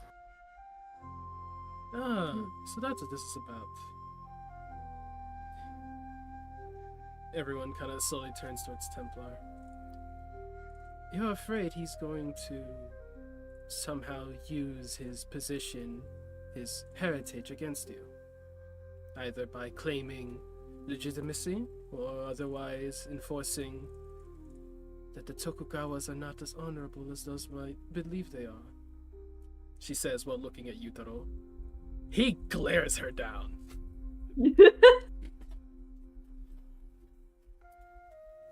No one seemed to have liked that. Kana, Kitsune, and Yurika all frown, but Shugo keeps his stoicism. It is a worry anyone leading a family would have. No, I understand. I also had my own family to care for. She says while looking at Tommy. He smiles at her.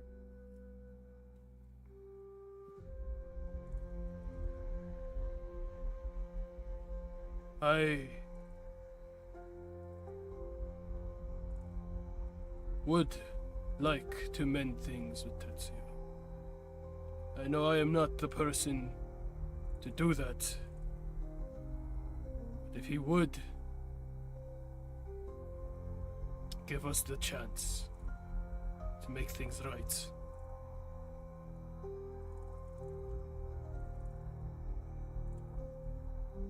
I think you might be the person to deliver that message.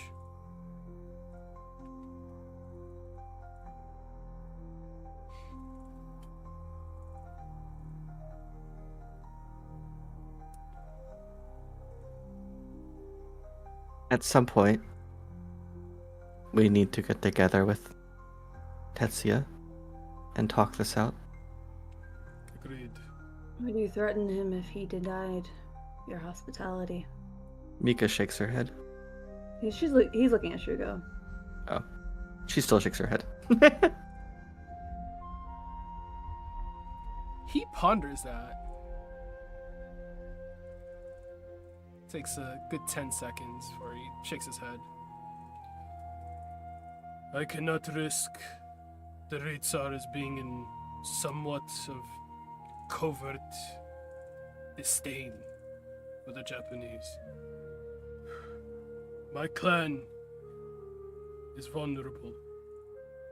I cannot afford to have him or his Ritsar allies seething these secrets out to my rivals, my enemies. It is the fear I have currently. There are those who would do me harm, and my family is in the perfect position to receive it. Tetsuya, whether willingly or unwillingly, is a liability. But it doesn't have to be. Things do not need to end in conflict, nor do we need to push them that direction. I believe there is a resolution here where he can live in peace, and we can at least bring him some justice.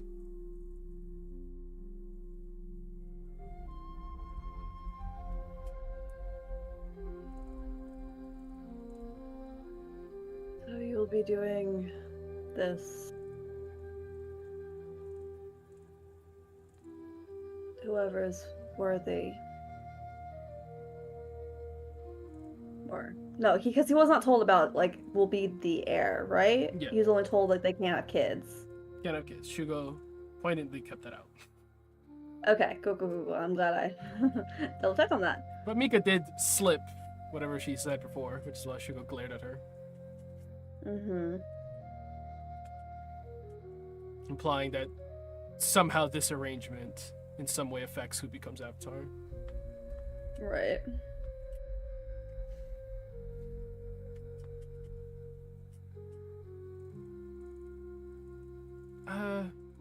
This might be a lot of pressure on you, right? Tommy-san? Is it okay if I call you by your first name? Of course.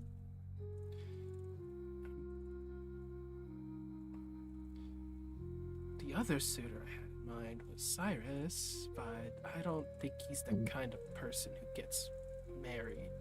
You know?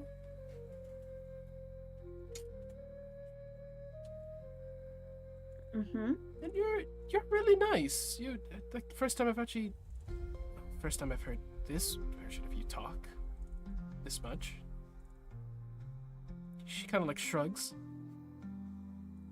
If he's not willing, I'd be willing to try something with you. See where it goes.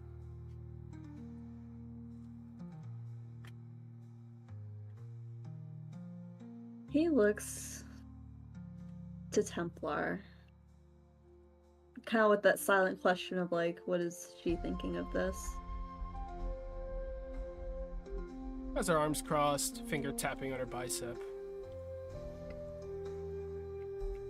She certainly knows his nature enough to be inclined. Mm-hmm. She is still, you could tell she's like, her face muscles are tight because she's trying not to be just grinning right now. She's trying to like take them seriously. Uh-huh.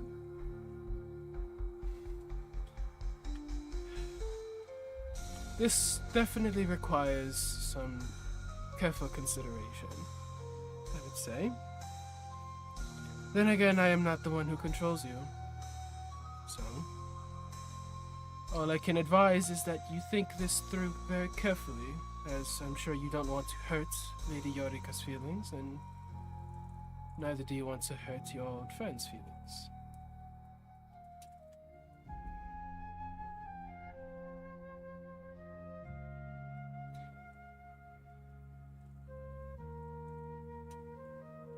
You'll be accepting of if Tetsuya agrees to rejoin the family or not, whatever decision he makes.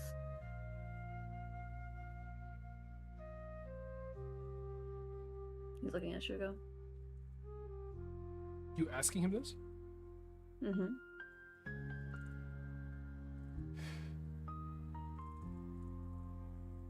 I'm afraid on that regard I cannot be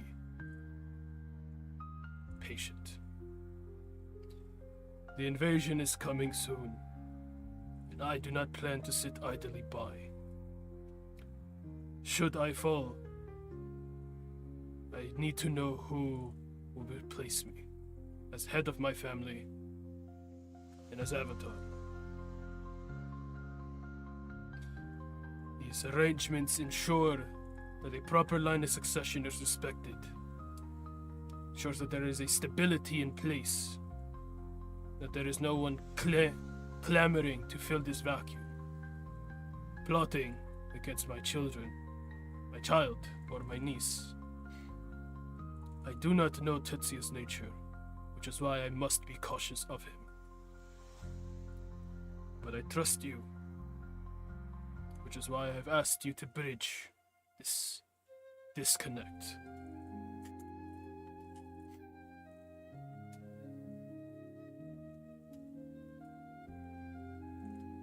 I cannot make any promises that he will be thrilled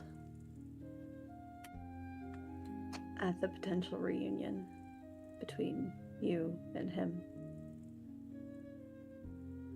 And I can reach out with the idea, but he looks to Yutaro.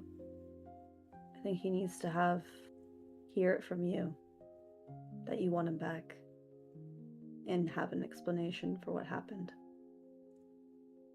Why should he rejoin this family?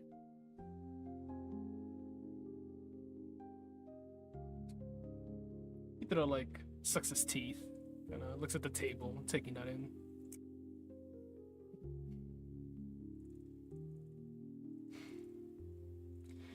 He kind of He like does not like rolls his cowards. eyes, like preemptively, like knowing he's about to get shit for what he's about to say, and he says aloud, "If you could figure out who his mother is, I could more properly explain what happened." Well, tell me now. No, the Ritsars told y'all to keep that shit to yourself. You don't belong to those families. You belong to the Ritsars. Mika looks at Yutaro and says, "Excuse me? How many children do you have, Yutaro? Uncle." I had believed I had one. But you said more than... Kana and Kitsune both just shake their heads disappointedly.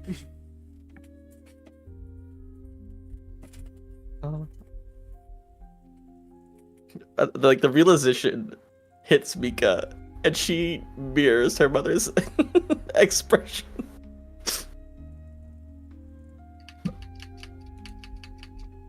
Father, please be more careful.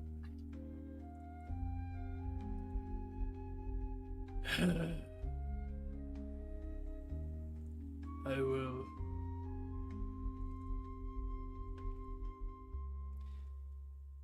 And tell him I want to talk to him too. Who was speaking? Yorika. Okay. She was the one who said, "Father, please be more careful." Yeah, no. It was more so like that last bit that was like, huh? Nods. I could do that, but I only feel comfortable doing only that. I think you all need to be the ones who properly have this conversation with him. I agree. He wouldn't respect me being the only one communicating with him. Shuko nods. Kana also nods.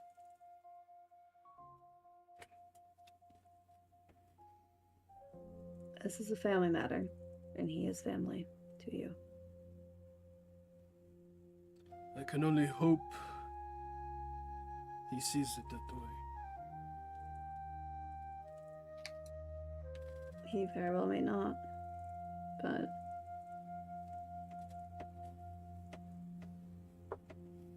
if you are honest and true and allow and are accepting of him, you'll get much farther than pushing something onto him.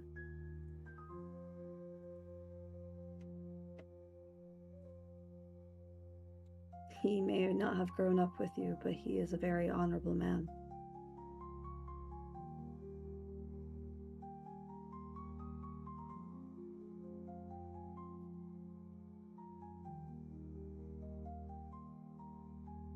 Thank If you for trust your me, wisdom. know that I trust him with my life. So, That does. cause Shugo to squint. Yutaro too. Thank you for your wisdom. We'll take this into careful consideration.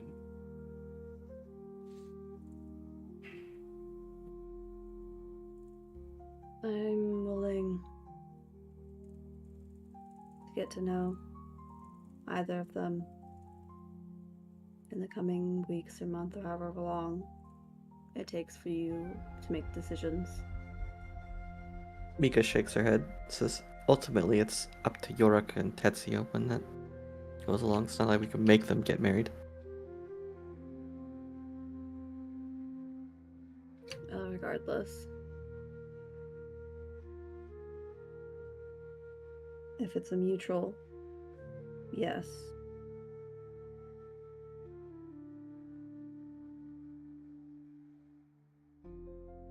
I'm open to the idea. Shugo nods. Yurika smiles.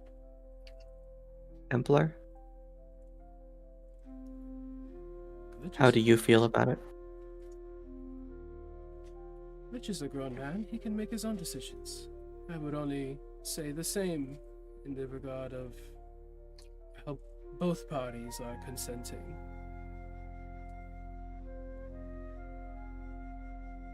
Yeah, but kinda his mom. Do you have any concerns yourself?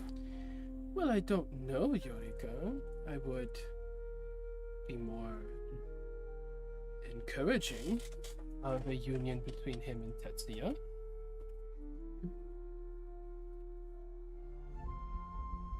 That's not to say I'm not willing to be open to Yorika's. Just want to put it.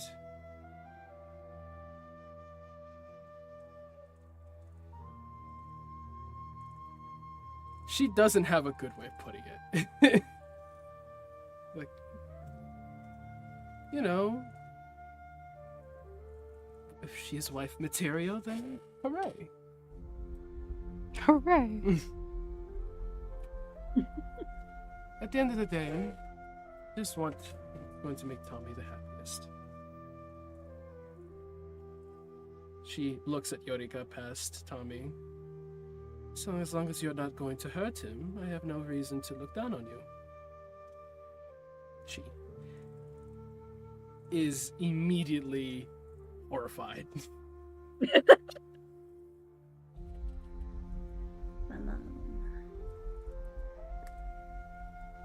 I appreciate your input, Commander. As for your messy family affairs, I will not speak on that. She smiles after having just very clearly said it's messy.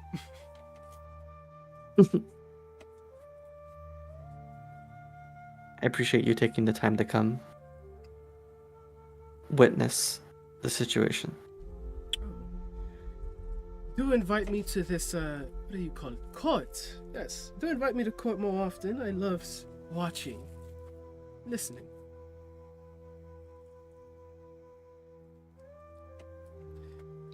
Noted, says Shugo. We have a few more things to discuss. For now, you are dismissed. Thank you for coming. He bows. Kana, Kitsune, Yorika, Akihiko bow. Yutaro is the last to bow, but he does. Tommy can't have a little bit of a smirk with that.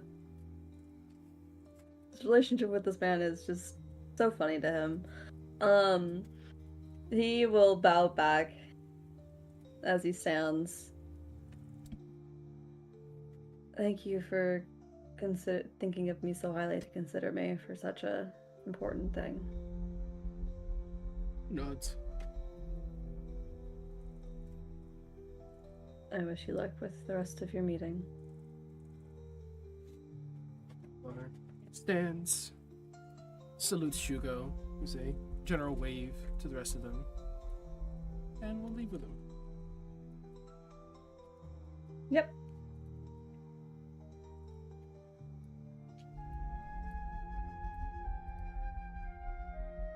Mika slumps in her chair.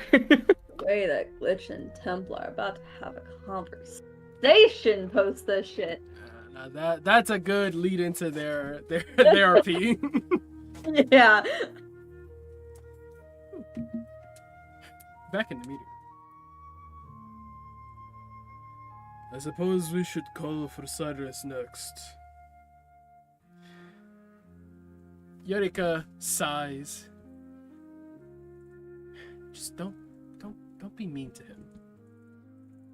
No promises. No, I'm serious, okay? Like, it's cool that Tommy was cool with it, but Cyrus also has an ego. I know. Scowls at Mika. Mika's very disapproving of this relationship. She does not like it. Shay! What do you want from me, little nigga? Damn. Are you available to join in this? Oh, we on stream. My bad. I meant my friend.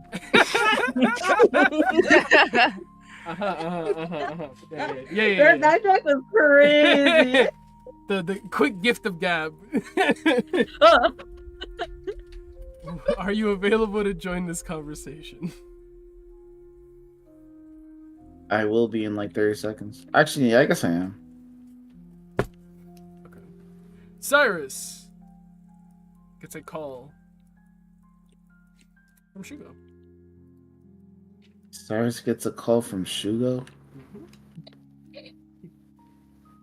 I'm ignoring that shit. Ignoring a call from a commander.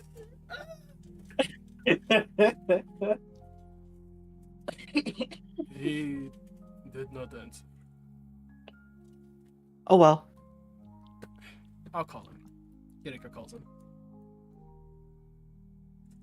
Answer the first ring, that'd be hilarious. Nah, he does answer on the first ring. Yo. Hey, I need you for something. Are you free? Yeah, sure, I got you. Here, come to the meeting room on the 7th floor. Oh, and Come to the what? the meeting room on the 7th floor. And then she kind of like turns her phone. She's like, "My dad is here, so like, you know, don't show up with like crazy energy." Oh my god. The phone ends. Or the call. Hang up on me. You see the way her fist Mika- like clenches. He's coming. She smiles. Mika makes eye contact with her mother, and just like a disappointment. Kana Mika is Yeah. exhibiting. looks Time passes exhausted. and I guess there's a knock on the door. Door opens. And He just sees everybody looking at him. Cyrus Yeah. enters to see Shugo, Yutaro, Mika, Akihiko, Kana, Kitsune, and Yorika in the room. The whole Tokugawa family. Enters, raised eyebrow from the jump. Like, what exactly are we about to get into? Take a seat. Says, You can get some side eye, but he'll take a seat though. He'll make himself comfortable in that seat though.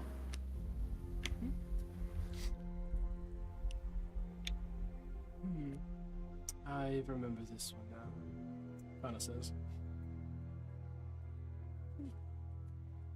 How are your studies in the Tiger Step going? Masa Kitsune asks. Well, I damn near mastered that shit. Is that so? Are you able to perform the Thunderclap and Flash? Yeah, pretty much. Would you be willing to display it? Oh, me being in the dream and all, like, I'm hella rusty, it's just, I don't really think that's really fair on me. Dream? This question with? Mika like does that. Don't say it. Don't say it. Like. But you know, yeah, I got it though. I can't wait to see it. Hey, I got you. Itaro But not now though. huffs out some smoke, but his shoulders kind of dropping. He's not as guarded as he was before, but also this conversation has been wearing on him more and more. Shugo speaks up. Welcome, Agent Psycho. Would you allow us to use your first name? You want to call me Cyrus? Yes. Yeah. Very well. I'll ask you a few personal questions, as this is strictly a personal matter. Not military and not business.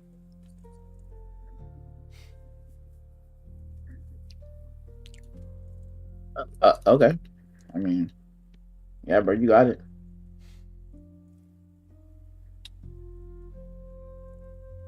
Have you ever been married or engaged before?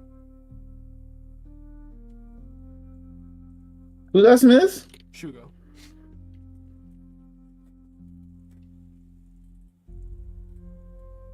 Cyrus laughs. Laughs is crazy. You do know I'm 18, right? Yes. When did you get married? Thanks. When I was 21.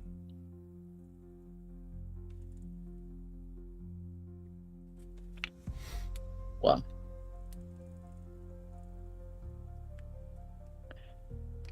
No, Shugo, I have not been married.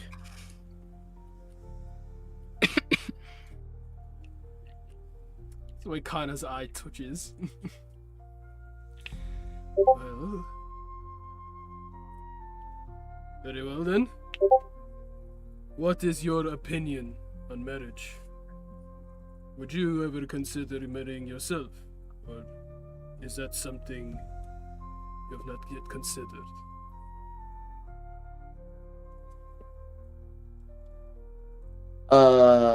Marrying myself? No, getting married to yourself. It's like, have you ever considered that?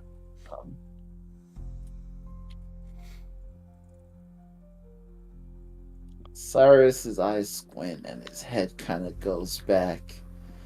He understands what this conversation is about. He knows what they are.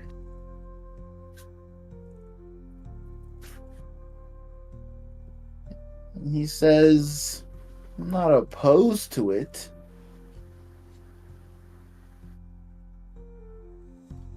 Would you say that it is something for later, in your later years? You'd like to live your youth unbound.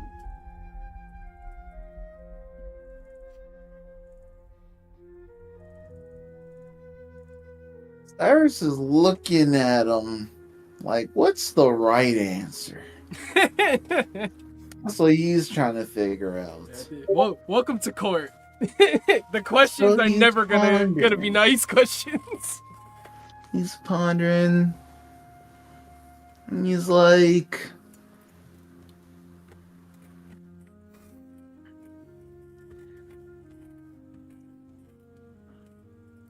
and the question was if it's something that like he's gonna do for later. Yeah. Would you rather live your youth unbound and get married later?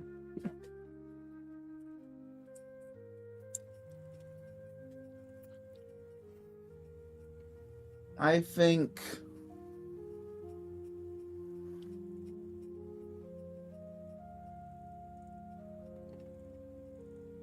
well, I don't know, honestly.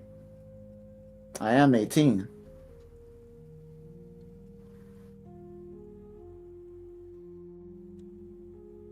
Would I not be able to live my life if I was married?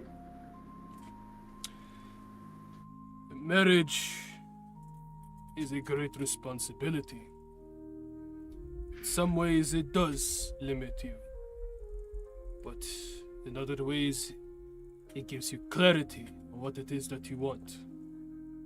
Purpose, direction. As well as benefits.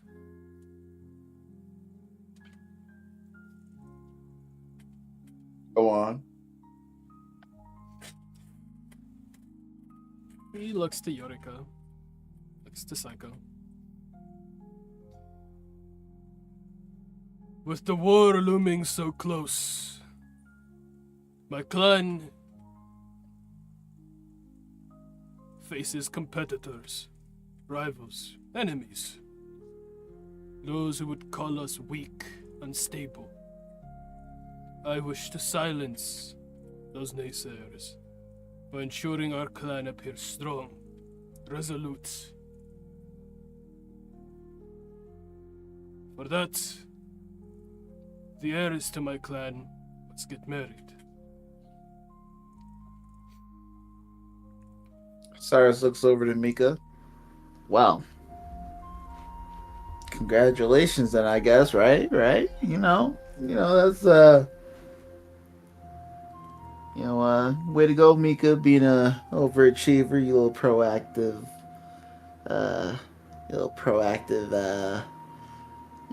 Patricia. I would sacrifice anything for the clan.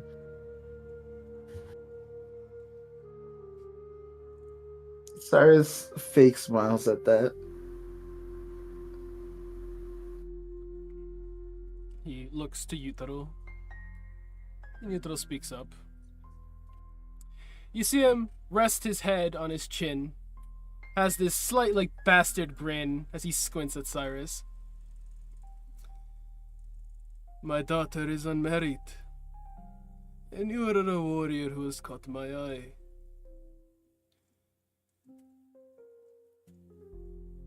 I'm sure you can see where I'm going with this, so would you rather I spell it out?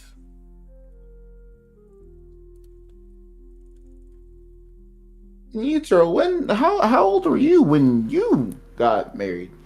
21. Me and my brother married in the same year. Okay. Friendly reminder that I am also 18. Okay. Well, continue though.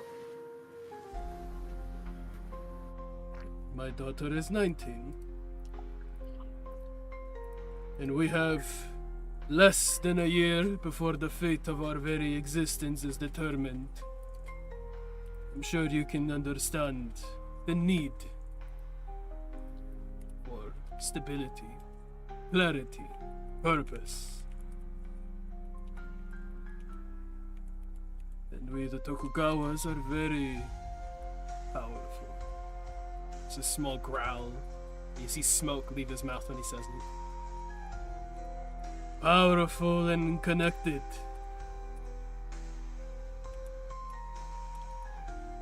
To be Tokugawa is to carry the wrath of the dragon, as well as to cause all those who behold it to kneel.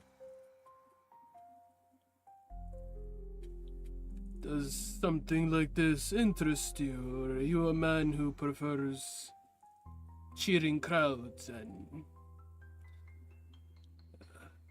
screams of adoration in your name? Are those mutually exclusive? He smiles. Not to me.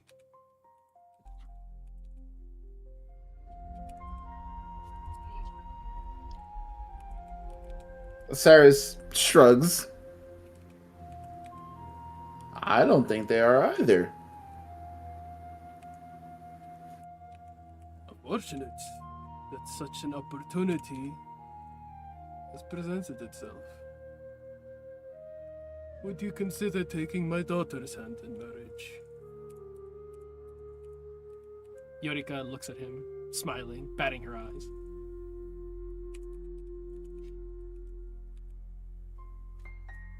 Cyrus smiles back at Eureka, takes her hand. and says, I think I should think about it until I'm 21. Is that fair?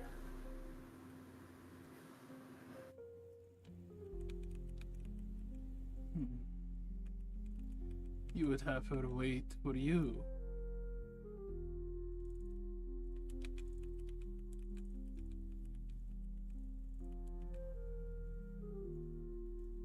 I mean, you guys said you guys are very strong and very connected, you know? Um, and of course, you know, I still got her, you know? Like, you feel me? Like, she needs something, you feel me? Like, she got it from me, you feel me? Right? Like, you know, like, some dude walk up to her, you feel me? Like, I'm stomping him down 7 times and then shitting on him. Right? But Erika you know, laughs. you guys just told me that y'all were 21 when y'all did it. You feel me? Like, I'm just saying, what's the rush?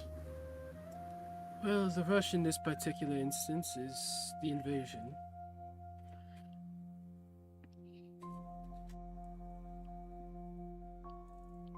And how exactly does an 18-year-old pop star marrying your daughter have anything to do with the invasion?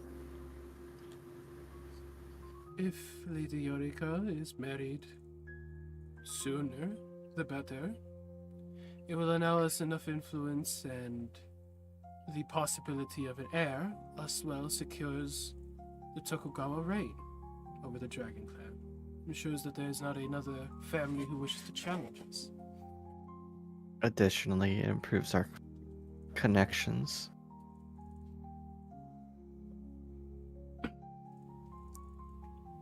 So, what happens when the heir is found? Like, do they get more power? Is there, you They know, need the like, clan. Well, Shugo speaks up. What we are proposing is that you marry Lady Yorika, because it will grant us the opportunity to maintain an amount of influence over what happens in Japan, as well as ensuring that anyone who is allied with us basks in the glory that comes with that. One of the Tokugawas will become the Avatar, whether it be Mika or Yorika. Being connected to that family line carries with it the same authority as nobility. You are a man of ambition, Cyrus. That much is clear. How does being the head of your own family, being a noble, property, men under your command,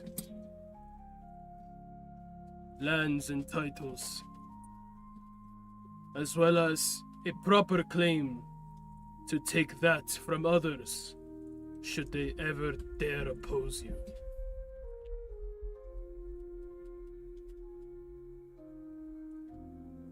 Not to mention fame and international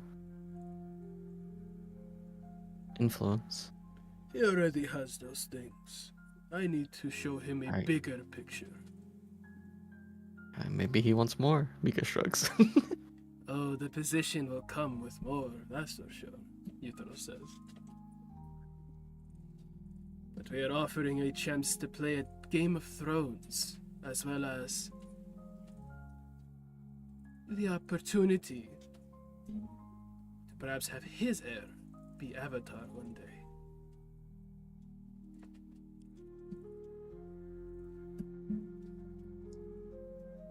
Cyrus will telepathically ask Eureka, "You trying to be the Avatar?" Yes. Because I don't think it's good for Mika.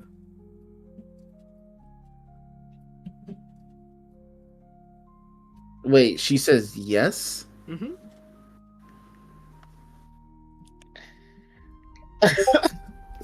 Okay, that's kind of hard for Cyrus to hide the shock.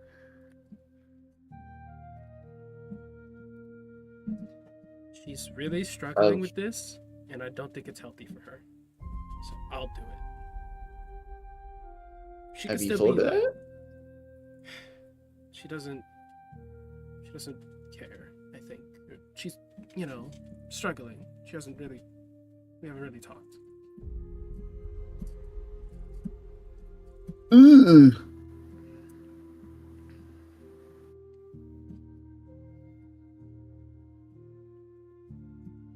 No. Okay.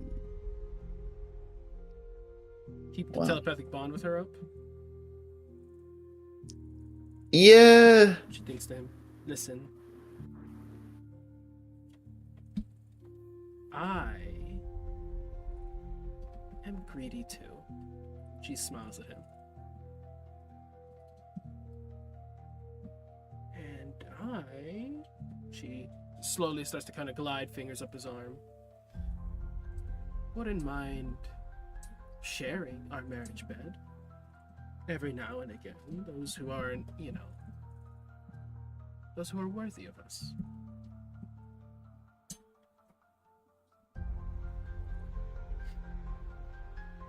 Man, these Japanese people do.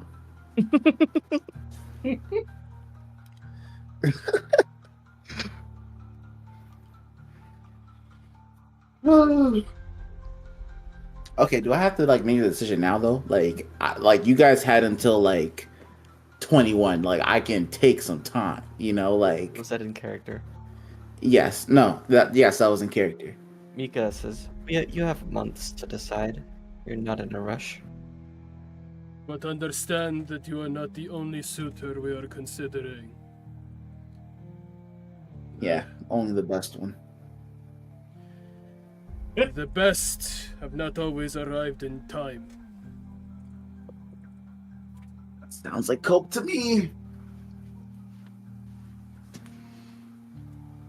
But you know what? Yeah, I appreciate bringing me out here. I will definitely ponder on it. I will definitely think about it. It will weigh on my mind. Kana looks at Cyrus, blinks at him, says aloud, Cyrus, son, what is your greatest ambition?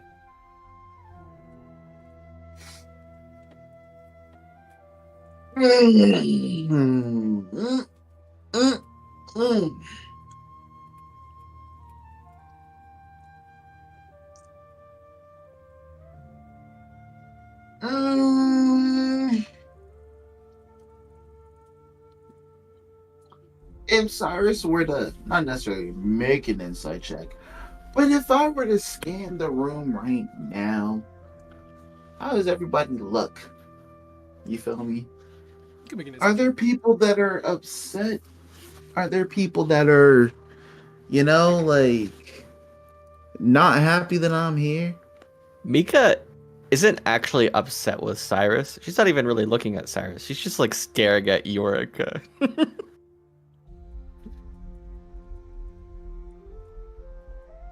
You want me to make an insight check? Mm-hmm. Do you want me to make it in the roll 20? Mm-hmm. Oh, brother.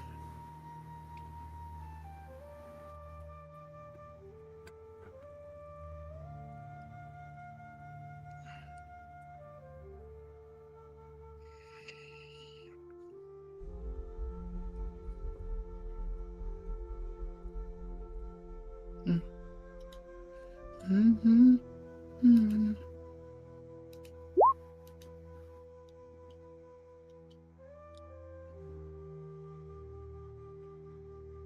Gonna add anything to that?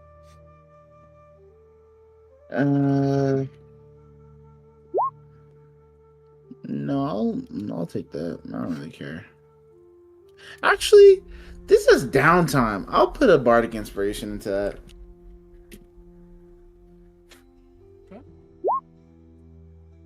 17. Akihiko is, for the most part, not really paying you much mind or attention. It seems like he's kind of lost in his own thoughts right now. Yutaro is very much testing you. Like he's scanning your demeanor, smiling at you, asking all these little insinuations. He's trying to get a measure for if you care more about yourself than anyone.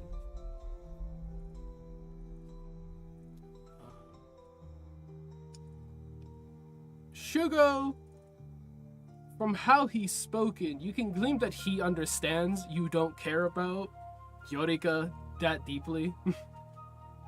Right? He is more so trying to play to what you want, offering you power, offering you status, opportunity. He's making a business deal. Despite him saying this was a person's affair, he's making a business deal with you. Kitsune, she's pretty expressionless. It's kind of hard to read her most of the time. She's not exactly stoic like Shugo, but almost like she's content at all times. Doesn't seem like anything you've said so far has necessarily offended her or given like any explicit reaction. Kana, though, she's very unimpressed is the expression on her face. Through all these little interactions, little conversations, she's been pretty unimpressed by you. This question, though, she does have an invested interest after asking this. Like, she's staring at you, kind of looking you up and down. She's trying to measure you. She's trying to get the measure of what kind of man you are. And looking at Yorika, well, she clearly wants this.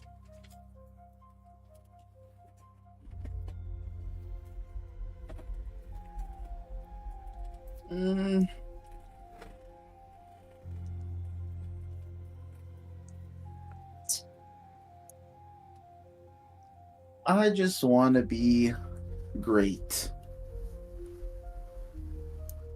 Godly, even.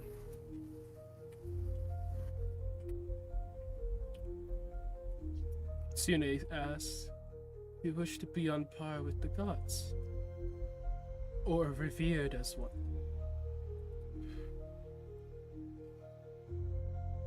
Or both?" Oh, I don't know if I could say too much. You never know who's listening.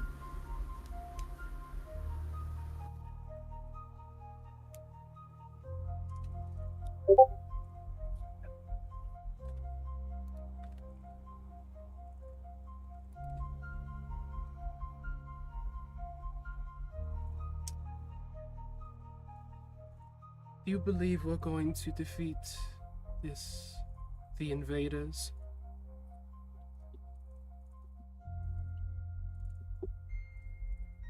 Absolutely.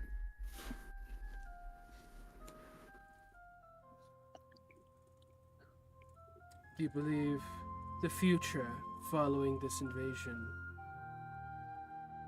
That you can make this godly future come to be?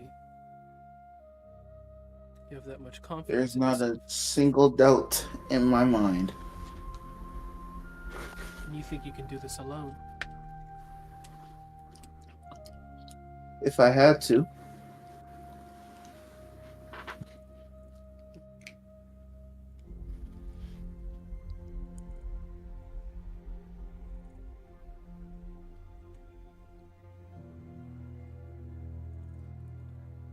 She reclines back in her seat.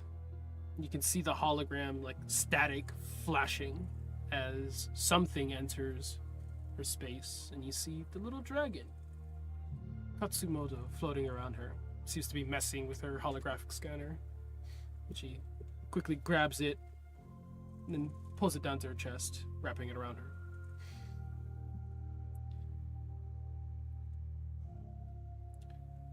And is this a future you wish to share?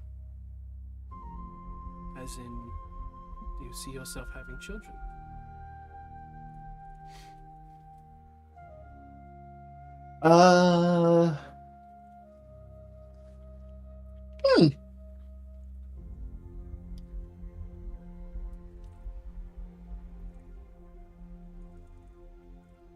Cyrus thinks, and this is genuinely the only time that Cyrus has ever thought about such a thing. He is 18. Mm-hmm. And he gives it a good think. Looks up to the sky. He itches his chin. I mean, you know what? Now that I think about it,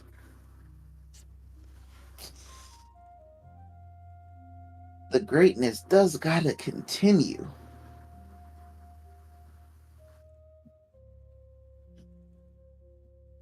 You know what? Yeah. I think an extension would be nice. That'd be pretty cool. Not necessary, not necessarily, but I am definitely not against it.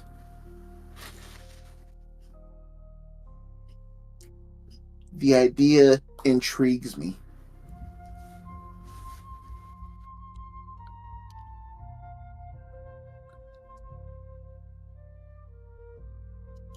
Well, consider that future lying in the Tokugawa family.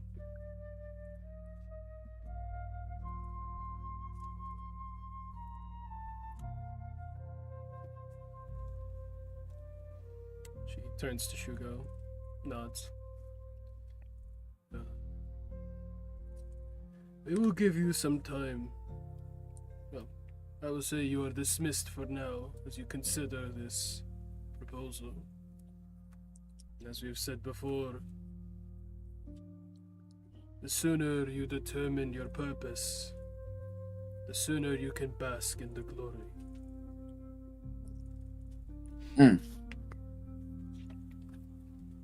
I bet. Can I take her with me? Next to Yorika.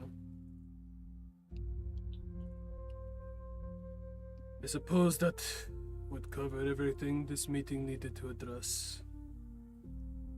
I need to talk to you both. She looks to her parents. Thank God. But I don't need the rest of them here. Shugo looks at Yorika. You're dismissed. She nods. Stands to leave with him. She bows to her family. Picks up Tommy.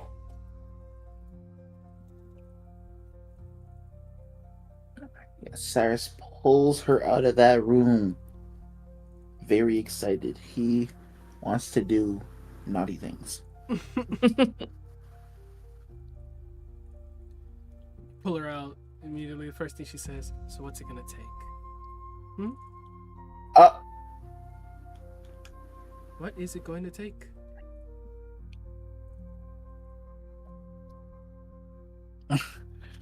Listen.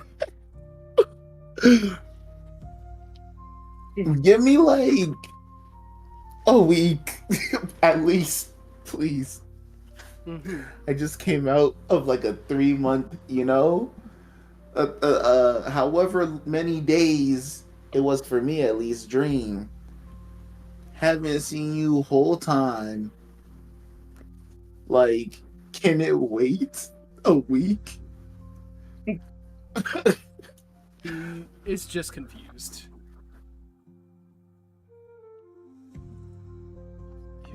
What? Like, in a are you not dream? going to see me? Like, it feels like it's taken. Oh, you don't know. Oh. Wait, I don't want. When was the last time you saw me? She like looks around like yesterday. Oh, Huh? you know, you were at training drills with Domino yesterday. Oh, no. I don't know about that mission. And then we went No, out let him to do it. eat. We're not there. and I don't know. You said you had some thing to do with your team. Texted you that night. You didn't answer till later. You would remember that when you cut out of the dream, Yorika did text you. How long has it been for you? What, you have like really long dreams or something? Is that like a Yes. mental thing? Yes. That's kind of cool. How long do you dream for? Like, what's the longest dream you've had? Shit, this shit can go on for months. Man. Months? Yeah. Are you like lucid dreaming? Like you can control stuff, or is it just you're just like along for the ride? Oh, nah. I'm keen at shit. Some may even say that I even know what happened before it happened. Okay. So what was this dream about? You know what? Don't even worry about it, sweetheart. I was tripping. I was bugging. Now, can we please have sex? She just blinks at him, turns a little red, kind of looks around the hallway for other people who might have heard him. I mean, yeah, but okay, let's just go. He takes her hand and they enter a dimension door. Gone. Meanwhile,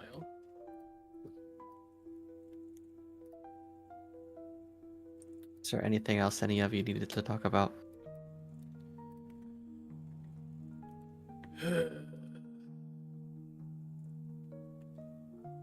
I suppose it'd be the best time to bring it up, but Master Kumo recently offered me a marriage proposal as well, Yutaro says. Akihiko looks up, finally like zoning back in, and turns to Yutaro. Master Kumo. She... Why? Yutaro looks offended. Wait, why? I'm the best? Strong? What do you mean, why? I mean, she is aware of your nature.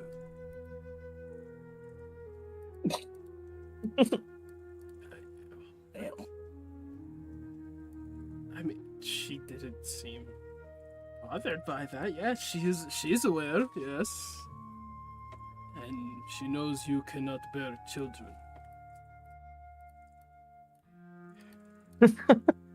Where are you going with this, Akihiko? No, Shugo is interrogating him. Oh, where are you going with this, Shugo? It is a strange proposal to receive from such a powerful family. No. Kana speaks up. Plus, she's too old to bear children. Shugo also kind of takes that in and nods. A marriage proposal now seems pointless, other than some attempt to claim legitimacy to her family. Well, she seemed very eager to bear my children, and went as far as to indicate she would give an offering to the Omikami that she would not refuse. I don't know why she would lie about this, especially to me. She has some offering of fertility. I suppose if it does satisfy the Omikami, she would have the power to make it be. Shugo considers it. Kana also starts to consider it. Kitsune slowly looks to Mika and Akihiko, almost like a passing gaze, just kind of taking in their reactions, not necessarily drawing attention to them, before she looks back to Yutaro.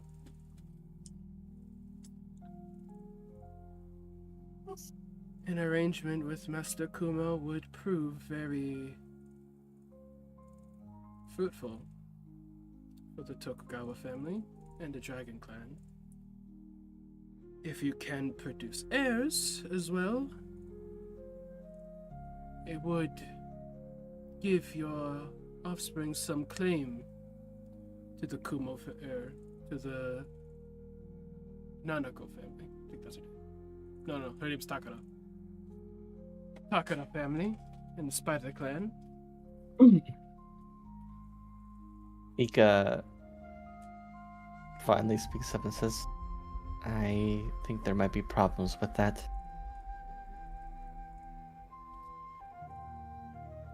Shugo and Kana look over to her. What problems?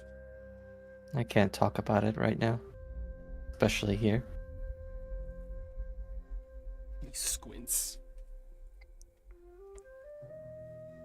You have a problem, Mr. Kumo. I can't talk about it here. Thanks. You can't talk about it here. Can you talk about it in the black room?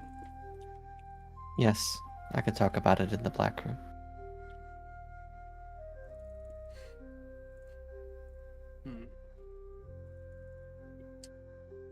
Very well. He stands.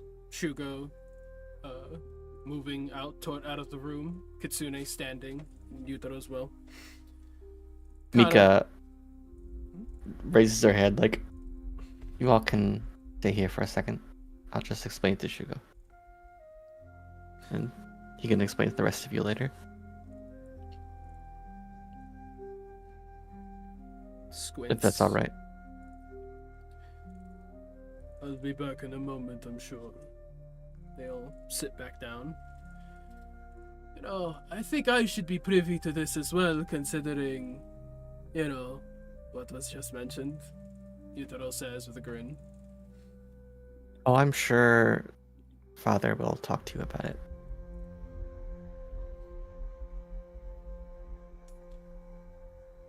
Shugo steps out. Does Mika bring Akihiko? No. Okay. Mika leaves Akihiko there. And actually, when she's leaving, she says, she'll just like tap his shoulder and say, I'm sorry, we'll talk about this afterwards. He stares at her for a little bit, slowly nods. Shugo, I step out. We go to the black room. It's nearby. Mika like flops against the wall of the black room like she's exhausted.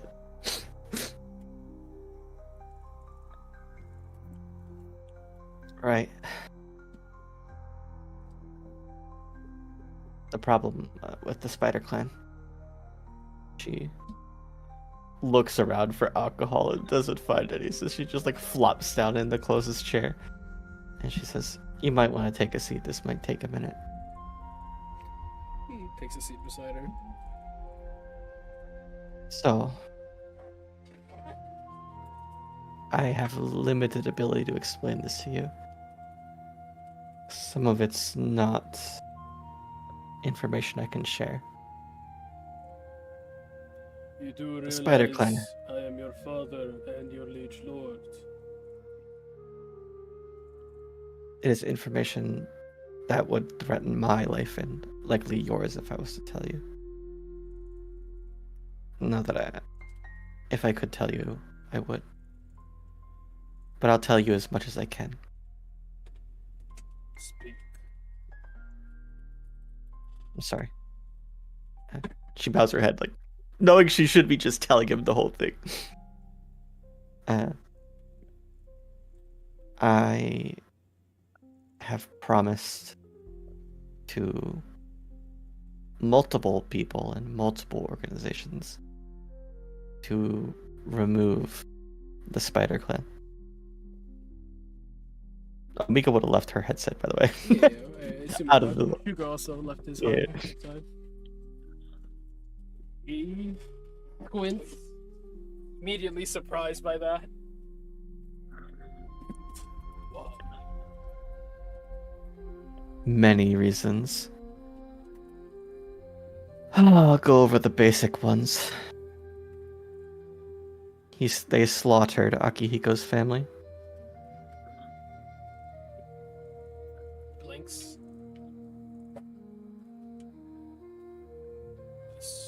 Scorpion Clan. Yes.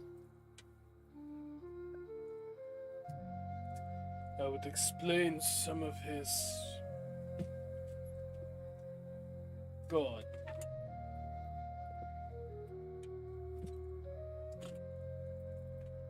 Additionally, they're the ones who triggered the war. With the Reetsars. How did you come across that information? You know why. Or you know how. I'm afraid I don't. That war. During the dream. When we were slaying the demon. She unwraps her injured arm as she says, my aunt gave me this.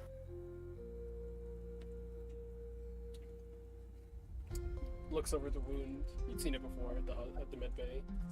Shakes Yeah. his head, having difficulty wrapping his head around it.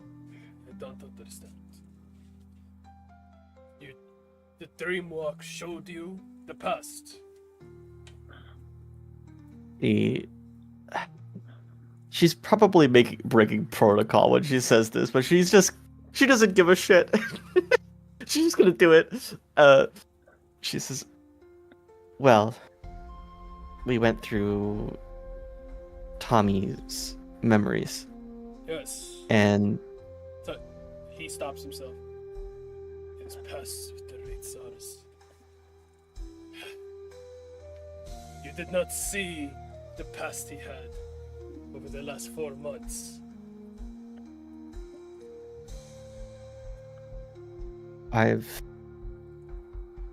She folds her hands.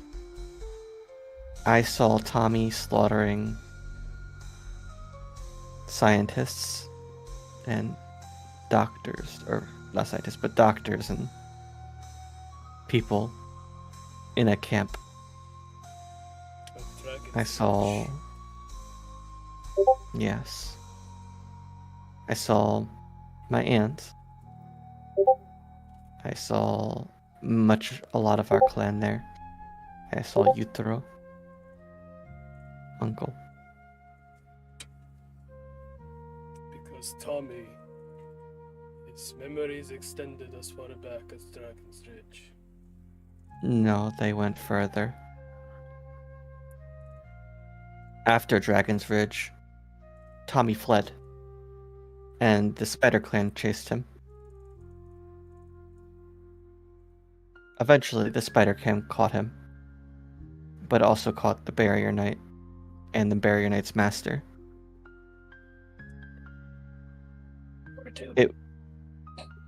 She shuts her eyes. She's struggling to say this. Really, Lebedev is the one who caused the war to begin with. But the Spider Clan definitely is to blame for it as well. He stands We don't. pacing. Lebedev sent Tommy. He sent the Siberian Wolverine to Dragon's Ridge.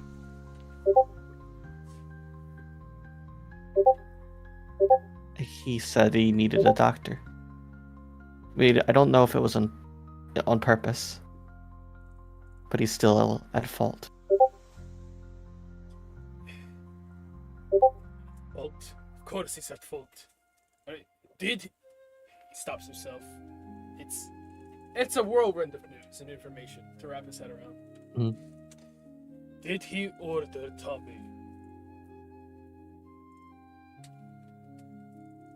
to carry Well- out the mission at Dragon's Ridge? He ordered Tommy to get a doctor, and when Tommy got there, he had a awakening, vessel abilities. And for some reason, he felt like he had to slaughter them. And he did. What of the droids that were with him?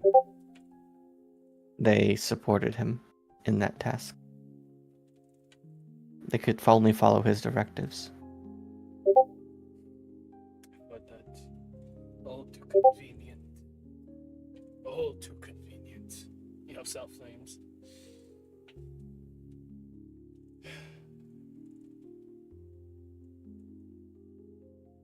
You saw this through Tommy's perspective. Yes. In a way. I've also seen you fighting Templar, you and Uncle. That causes him some pause. Where he turns to look at her again.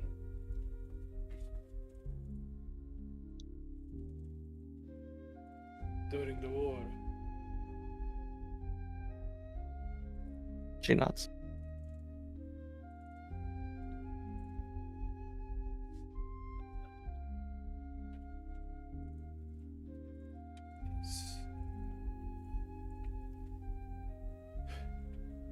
you give me information that I need answers to. Turns and looks at her. Forcing Yes, an Papa. awakening is unheard of. Past very intricate, and dare I say unethical, scientific means. And that's now, in the present. What you're saying would lead me to believe that Lebedev has the capacity to have done it 8 years ago. No, 12 years ago.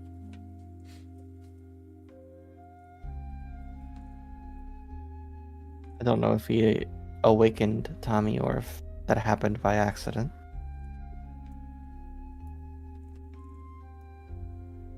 For some reason, I doubt it was by accident. But I can't be sure.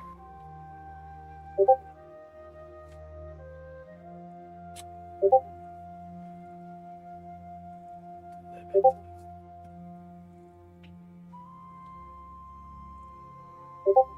It could have been his cyberware freaking out from his vessel awakening. No, that is exactly what it was. I have no doubt that Tommy did not have the intent of slaughtering those civilians. I don't think that was the case either. But Lebedev did not need to give him such an order if the boy was afraid and panicked and unable to understand reasonably. Cyber psychosis. You see his hand twitching a little bit.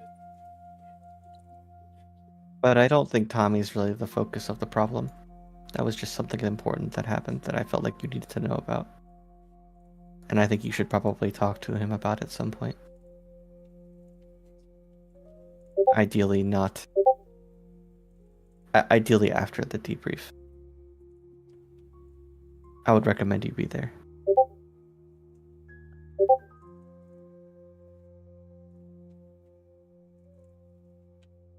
He's quiet. Just kind of staring at the table. Where, and now it dawns on him for a second as he kind of takes a step back to really look at the table. It's just broken down the middle. Blinks a few times before turning back to Mika. How does this relate to Master Kumo? Yeah. So, Tommy got captured by the Spider Clan. And he was tied up and brought before... Who was the master that... Who was the... Fortitude. No. Who was the one who captured them? Would have been Lieutenant Takara Nanako, who is in current day Master Kumo. Ah, it was Kumo then. Then she was just a lieutenant. Yeah, but she'll refer to her in the present tense. Master Kumo captured Tommy and Barrier Knight, as you would know him today, and Barrier Knight's master. They slaughtered his master. After capturing him. Yes. And interrogated Tommy. And I want you to remind you, Tommy was just a boy. Basically a child. 8 or 10. It was disgusting to witness.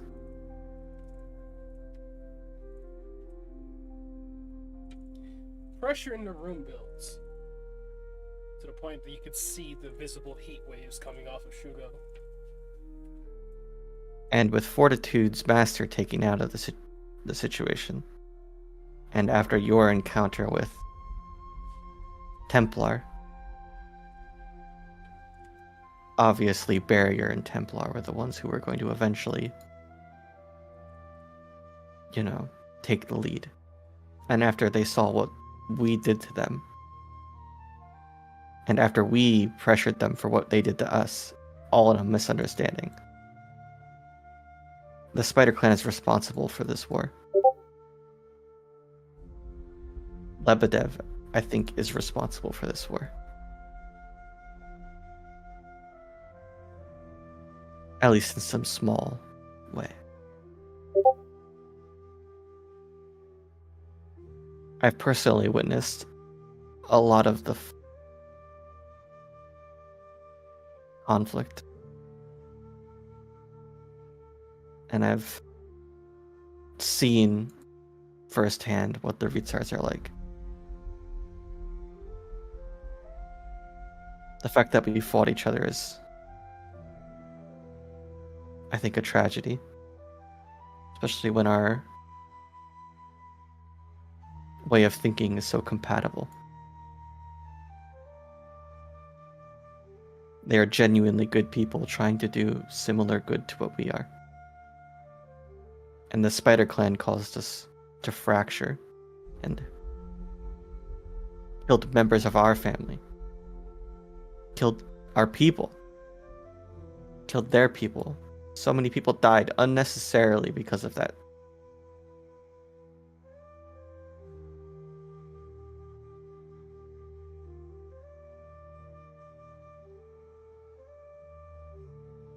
He's quiet, stewing on that. Almost literally stewing. The air hotter, almost coming off him like a furnace.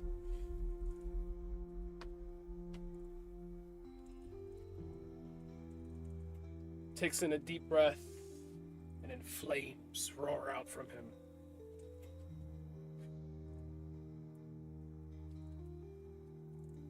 Spider Clan has always acted dishonorably. To think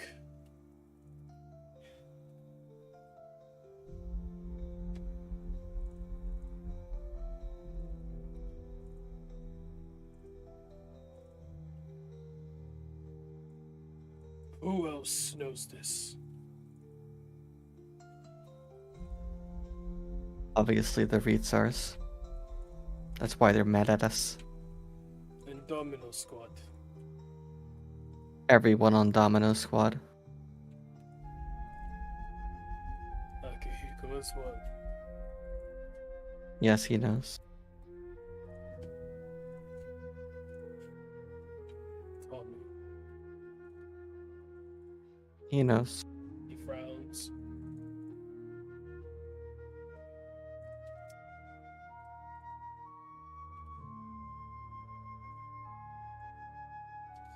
Samurai does not put into question right or wrong. There is only justice and injustice.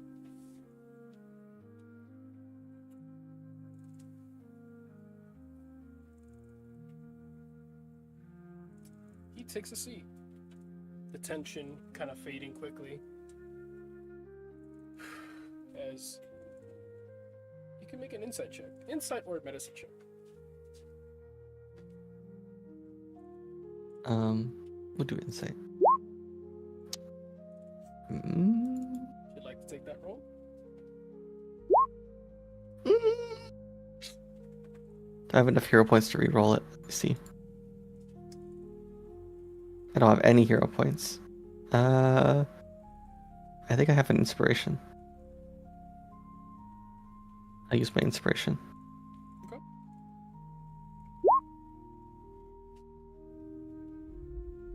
I think it's a 12. 12. Shugo is sweating. And you can see his eyes are a little, shaky. His hands still trembling. Something's wrong. Can't quite put your finger on exactly what, but something is, shaking him. Mika walks forward and, puts her hand over her father's hand. Papa? Are you okay? Breathing is shaky as well. He's kind of not looking at Mika, but almost looking past her.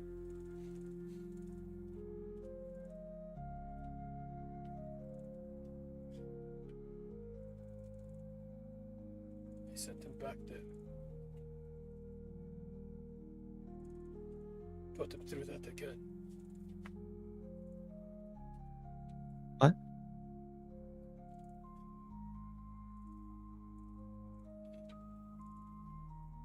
Slows his breathing, trying to meditate, closing his eyes. She squats next to him. Just waiting for him to explain it to her.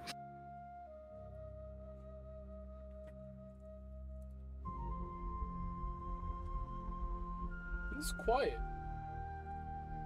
meditating, calming his nerves for a few minutes. Mika just holds his hand. Because he could tell he was freaking out, so she's just waiting.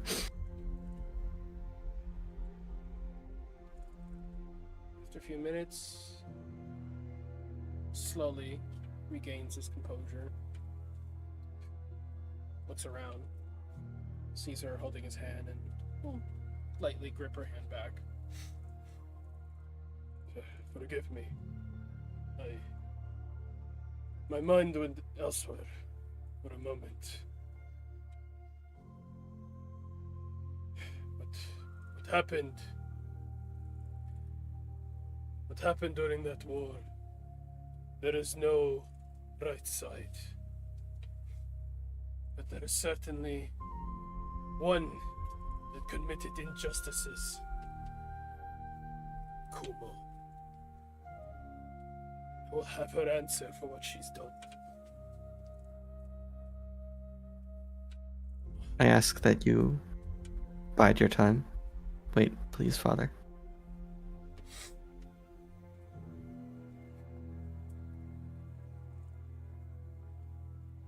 He sits on I have allies. Many allies who will be willing to help in that endeavor.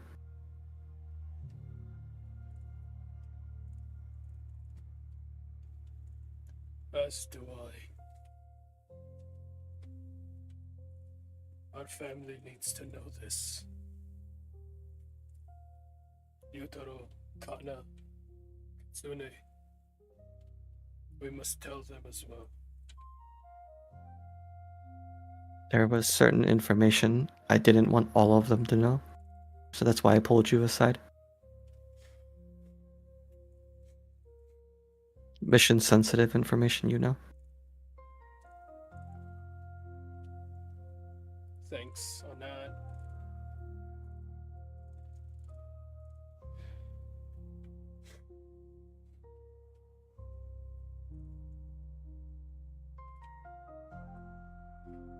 I will bring it to them myself.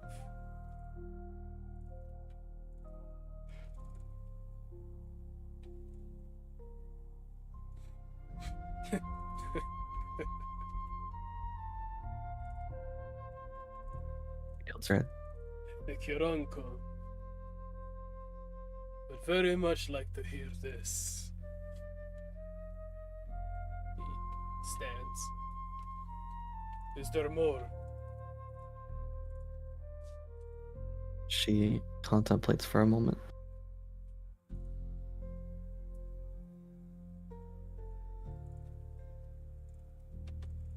Lebedev used some sort of spell or program or something to turn Tommy against his allies.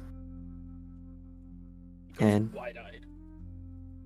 he nearly killed them. That concerns me.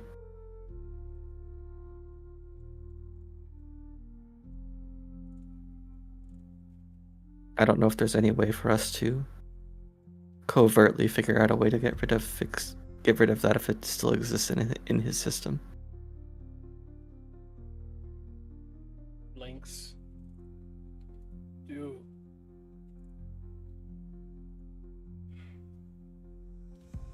Something in his neural. He thinks, and he looks to Mika, horrified. Mika looks concerned too. Something he could have put in mind.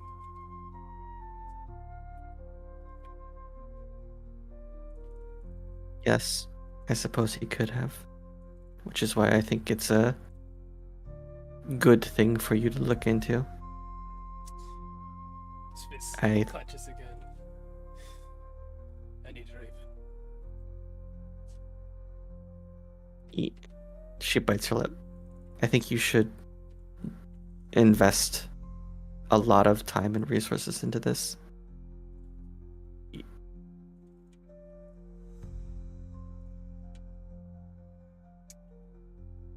I think this could be a big problem later if we don't actually get on top of it. And I'd really like Tommy to be able to know that in reality he is in control of his life and his choices. He nods. I don't want Lebedev to take that away from him. Nor I.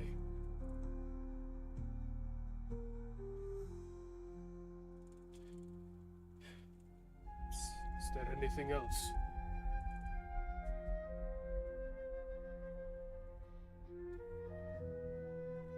She walks up to him and hugs him and says, "I'm sorry for how I behaved at the club."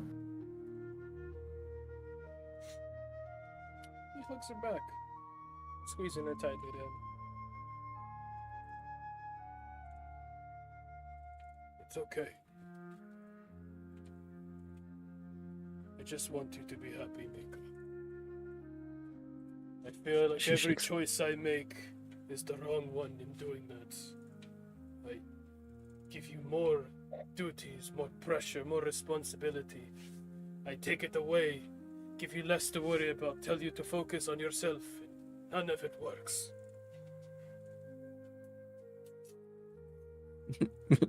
Mika laughs a tiny bit and moves back a little and says, "Dad, I just want to be like you."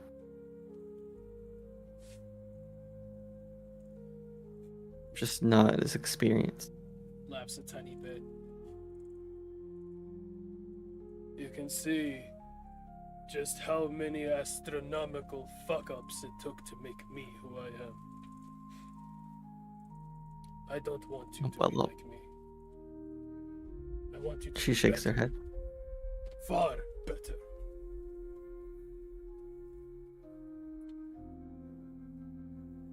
I'm trying. So still, I believe in you. I will be the heir, she says, looking up to him. And I will complete the tasks given to me. He nods.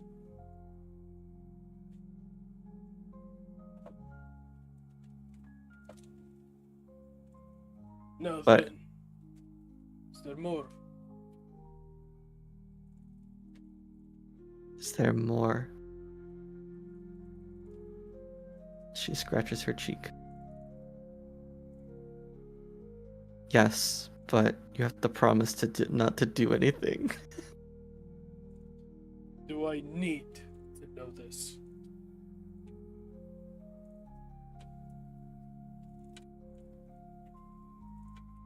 Do you need to know this? She shakes her head. You don't. Then keep it to yourself. Very well. I want one last thing. I'm curious out of character. What was she gonna say? She was gonna tell him about Milo. Yeah, keep that one to yourself. God. Go on. Yeah, she does not need to actually inflict her dad with cyberpsychosis. Like, Jesus Christ. Give him a heart attack. Lock back in. What else did she need to tell him about? I made a deal with Barrier Knight after completing the mission. What was the deal? I intend to strengthen our relationship with the Ritsars as much as I can.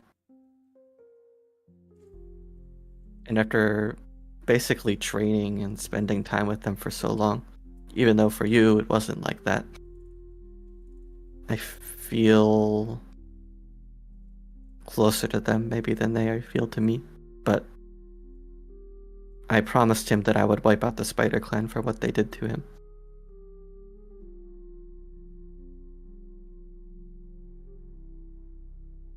A hasty decision, perhaps. But an honor. I was going to do it anyway, though.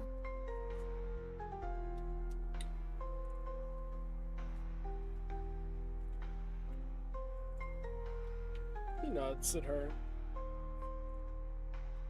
Perhaps it is something that can unite us. He opens the door briefly, grabs his HUD, says, "Bring everyone to the black room." Puts his HUD back down. Closes the door again, just check in with her. Was that the last of it? What do you think of Akihiko?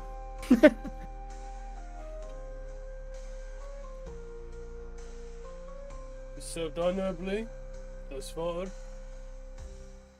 How has he taken to the dragon step?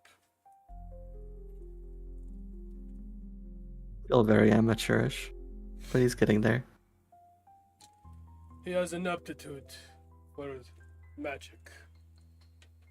I'm sure in time he'll be very proficient. From what I've seen of him, I have little to complain about. Do you? I push him pretty hard in his training. I'm sure he'll catch up.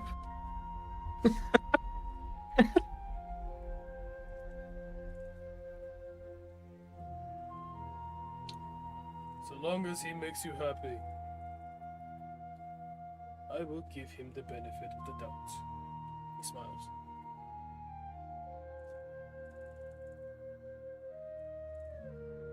But I will never stop being critical. It's my duty.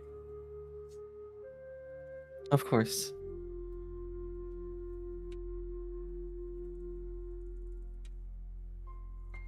If you I know it's only been a day for you, but I miss talking to you, Dad.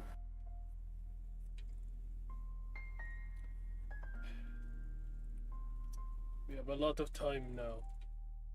We have our family here. You should spend more time with us. She nods. I have a couple families now, though. I have Domino Squad. I have you.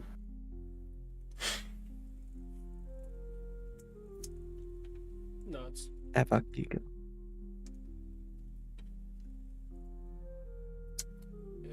Templar ever. I don't blame her for being so cautious of them. Perhaps in the future, we can engage in more joint operations. I agree. Knock on the door. Opens it up, and the rest of the Tokugawas enter.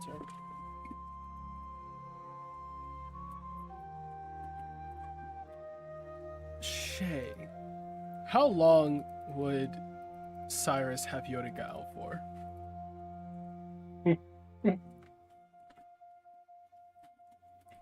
I think that was dead. Oh, it's not dead. Shay!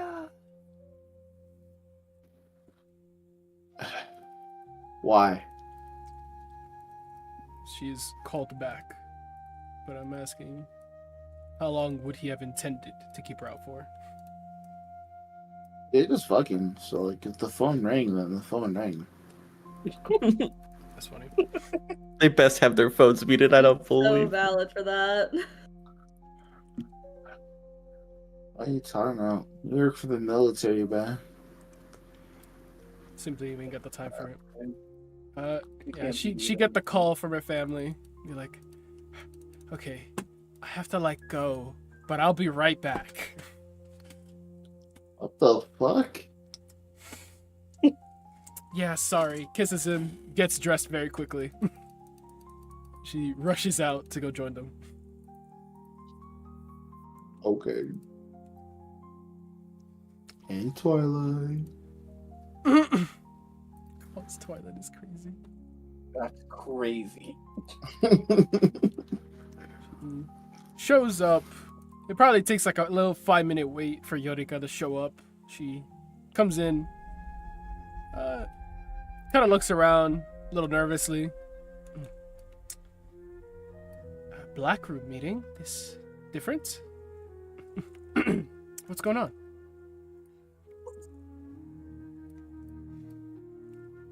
She would have Mika. left Tommy behind in her rush. Tommy just looking at Psycho. That We're is looking funny. at Psycho and Twilight.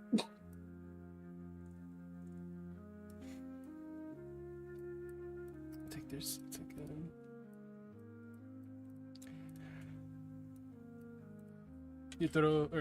They'll sit at the broken table. Kana's hologram is brought in, projected through a secure line.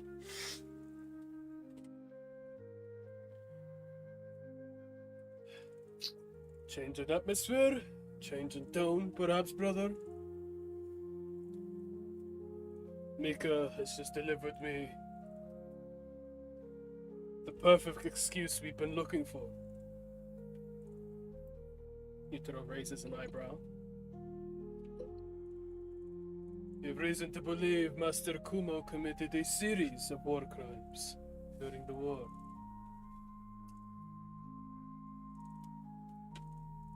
Such as... She held prisoner the Fortitude Knight and his apprentice, later known as the Barrier Knight. And also a young Tommy. As well as the Siberian boy. Wolverine. Kana and Kitsune all shake awake a little bit more, focusing in. She had them hot. She had them prisoner. All three. She executed Fortitude Knight. Without trial, without just cause. I'm sorry. I might have missed it if Mika just skipped over it because people were spamming it in chat. Did Mika tell Shuko that Kuma was going to kill Tommy too? Yeah. Okay. Sorry, there was a lot of things that said I might have glossed over it. Yeah. She would have said that. Making sure. As well as try to execute the Siberian Wolverine before him and the Barrier Knight made their escape. Yutaro thinks, huh. She propagated the war against the Shogun's command. Precisely. What evidence do we have, brother? Mika's divination, as well as the Ritzar's. I'm not sure the Shogun would be willing to obey either Mika nor the Ritzar's divination. It's always better to ask for forgiveness than permission, no? Kyutaro tilts his head. You're really considering it. We're going to. Justice must be delivered. We will carry it out. Crimson Sky. Yutaro chuckles. Then he crosses his arms, thinks about it some more. And then he breaks out laughing. Kana sighs. Kitsune seems to be thinking deeply. Yorika and Akihiko both look at each other, then to Mika, hoping that she knows what's going on.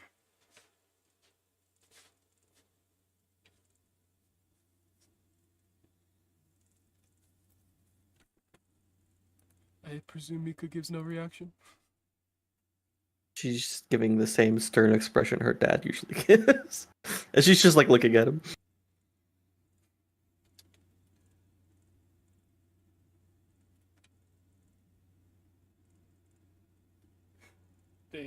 Yutaro stops laughing. Shuko's just kind of smirking. For Kitsune speaks up.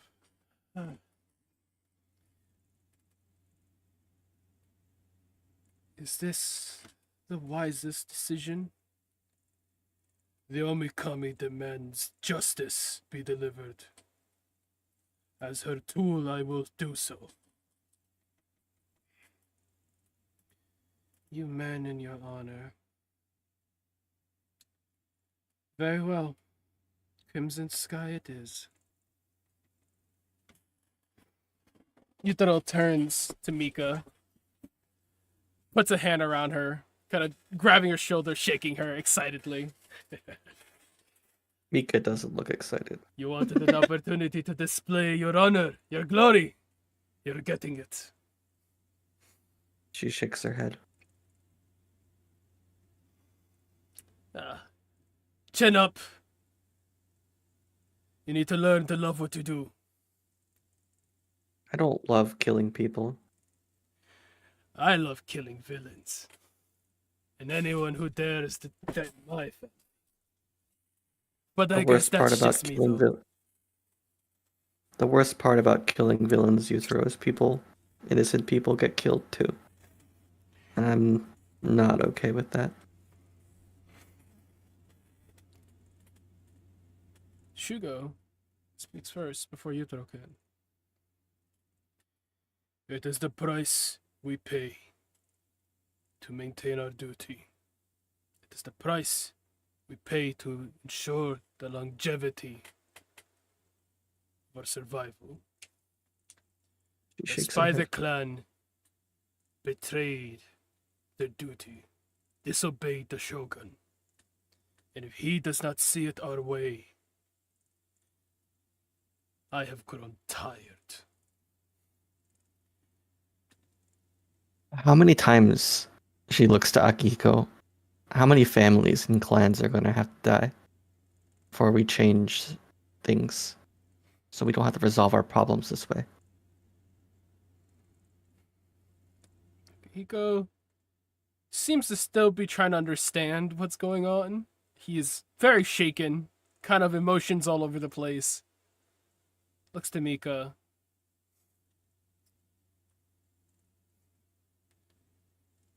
As an assassin, we pick the few that need to go. We will replace them with someone who can do better.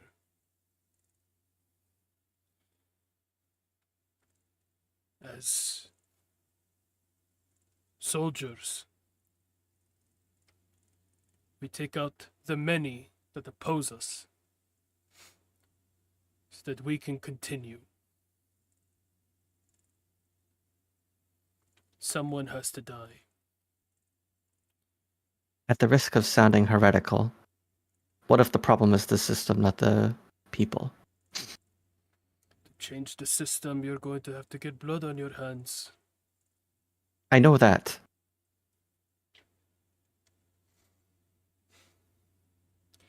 If you want to change the system, Mika, then we must first depose it.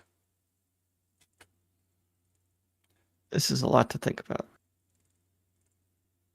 Shugo shakes his head. Then don't. I do not task you with this charge. Leave this to me. You mean us, brother. I hope you've not gotten Because- rusty. No. For this I can get back in the groove. Mika shakes her head and says, "Why do you always insist on excluding me from things like this? Of course I will help. I just need to take time to think about how to do this right." Which is why I tell you to not think. I will show you the way. I need you to follow. This time. What we are about to undertake is not something to be experimented at. One quick, decisive rush to eliminate the heads of the Spider Clan. One quick, decisive rush to occupy and take hostage of anyone who would dare raise blades in their name. One quick cut. Precise. Ruthless. Final. Can we reconvene on this later? I'd like some time to think about it and then talk more about it. Do as you please. The family will await your... What's the word I'm looking for? The family will await your opinion on this. But our armies will not. We must ensure that we are prepared for this. Luckily, we have the cover of an invasion coming, so Precisely. Akihiko finally speaks up, though it may not be his place to do so. You're going to kill her, Mr. Kumo. Itaro looks at him. Would you like to join us? He smiles. Akihiko is stunned again. Another thing he had not expected to hear today. I thought did she just offer to marry you?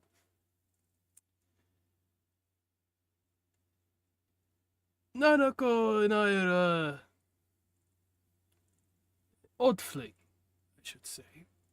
On and off again. She has a sadistic side I never took too kindly to. But she is fun in bed. Kitsune and Kana both scoff. Mika kind of looks grossed out by learning the new information. Akihiko doesn't seem too phased, still taking in the previous thing said. It would be my honor. Can't wait to see what the fox is made of. He's got some spirit. Kitsune. I did train him after all. I'll see to it. Shugo nods at her.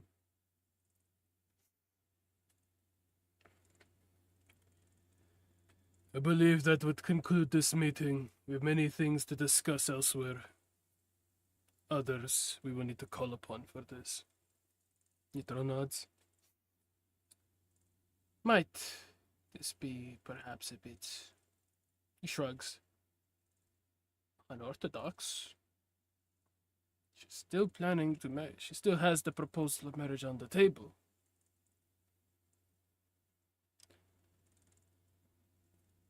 Shugo just looks at him, shakes his head. We will not do this through chicory and slyness. We will be direct. Daylight.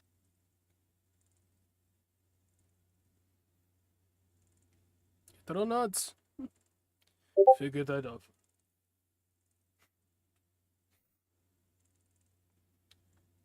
Does Mika have anything else she wants to say? Yes. She says. And what about Remnant? Her issue with her parents. I have yet to be informed of the issue with her parents precisely, other than they are yokai. Do we know where her parents are or what intent they have? Does it concern us? We know where they are, don't we? Not Sam? really. Question mark? I think the only person who would know is Tommy. Hello. Yep. I mean, yeah, Tommy knows, but No, I don't think anyone Doesn't else Remnant knows. know? I thought I knew. Where they are? No. Oh, well. Even so, I even have if a she vague did. idea about where Mother could be, or at least who Mother would be with. She just knows the laboratory was a thing. But she also yes. never would have said it. That's true. Yeah. Remnant does Hey, know that I felt so. Rolo and Actually, Margaret yeah, went to lab. Yeah.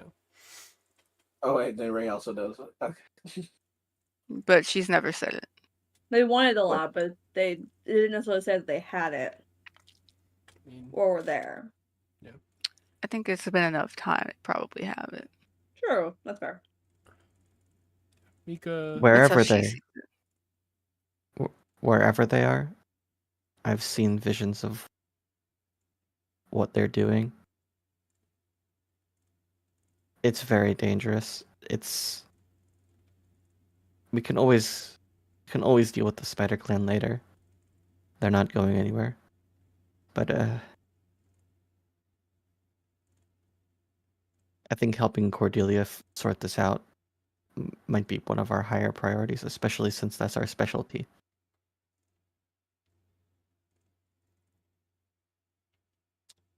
Mika narrows his eyes at that. If whatever that is unleashed in our country,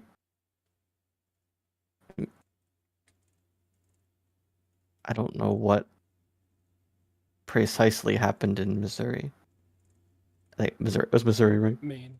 No. Oh, sorry, Maine. I don't think she's no, sorry ever with said Maine. it was Maine. But don't I we don't. know it's Maine? She's Don't we never know about said. Maine? Oh, Did she Whatever. say? I don't remember her saying. I don't remember. It's hard to remember. I think Remnant did say something about Maine. It's very much at the forefront of my memory. I just can't remember where. It was not with Mika. It was like during quarantine, that moment, that RP, I'm pretty sure. I'll just refer to that sentence. Mhm. Whatever happened to Cordelia to make her like she is? I've seen what the undead have done to our home. I don't want that to ever happen again.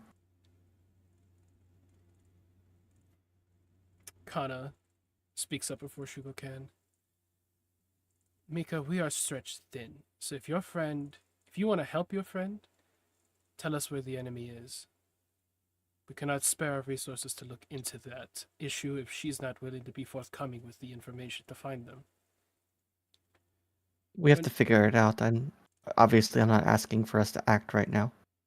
It's Christmas, or about to be. We have time. Shugo speaks and nods. When Remnant is ready to ask for our help with that, I am willing to provide it. That was all I was looking for. She smiles a little. Nods. Yorika is like head spinning, confused by everything that's happening. Do I need to do anything? Get married. Okay. Is that it? She nods. She like sighs, like letting out a sigh of relief. Okay. Sounded like we were gonna go fight a bunch of people, and then like kill more yokai, really powerful yokai. Just making sure. Yorka, your only job right now is to get married. The rest of us can handle the issue. Say no more.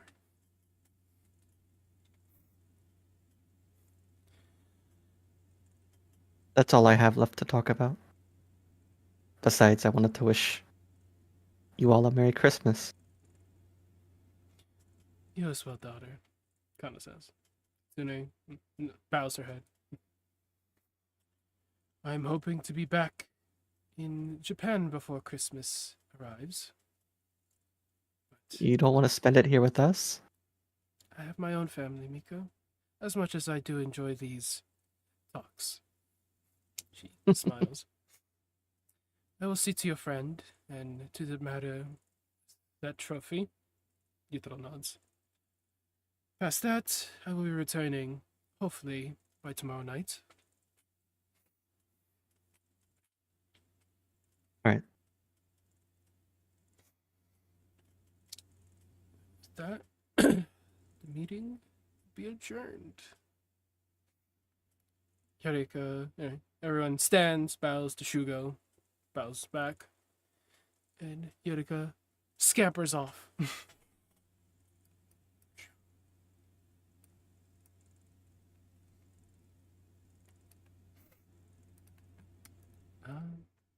Who scampers off? Yarika. Yorka? Oh. Before we end, Mika, I don't. They probably had some sort of like in between conversation about like less important problems. Mm-hmm. Miko would pull Akihiko aside as they're walking out and ask him, "Are you okay?"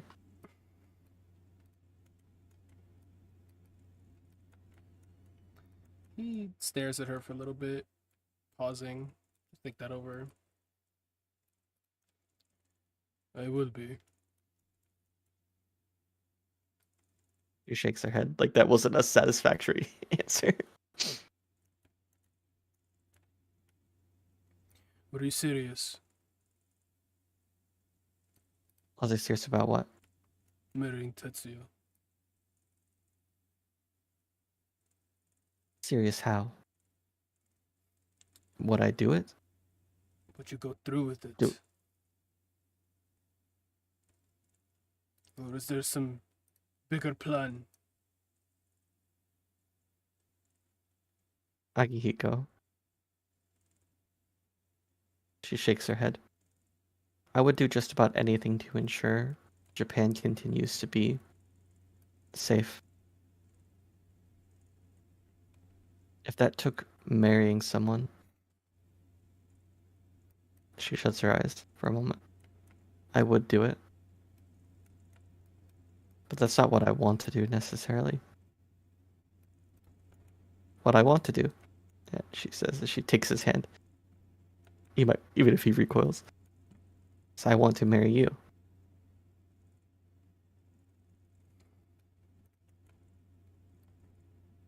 Stares at her. Looks You down have at to the hand. understand. I may be I may love you, and I may be engaged to you, but everything is secondary to our country thriving and surviving into the future. I know that's hard to stomach sometimes.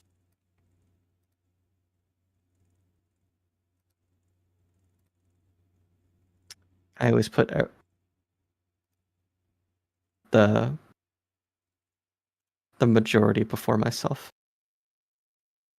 I think that's the right thing to do.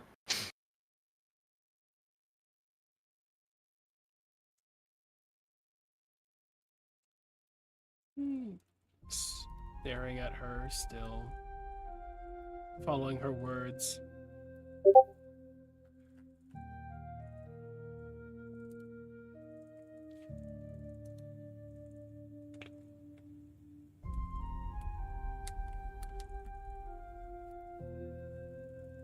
I will stay by your side always.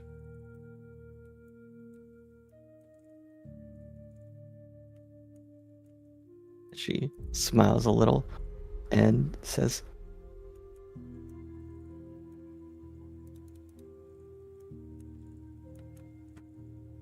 I'd still want to marry you and be with you, even if I married someone else.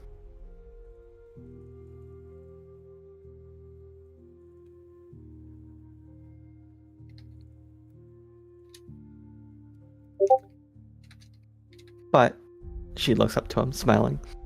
That doesn't sound like what's going to happen.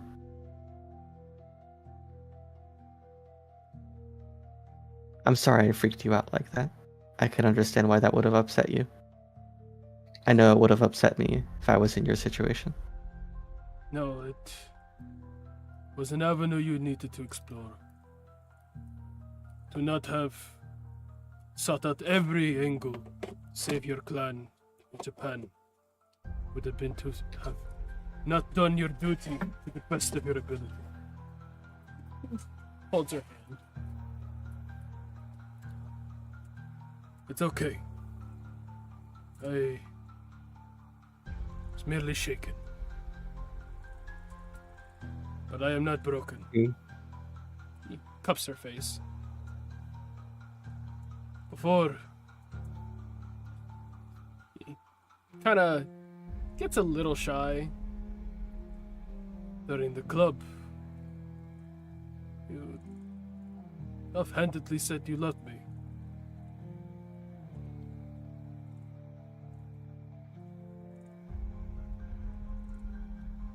Mika blushes. And she looks away and then looks him in the eye, and her face softens a little bit. She says, "Of course I love you."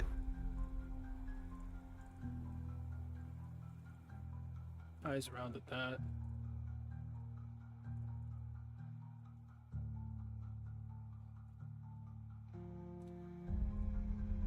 I love you too.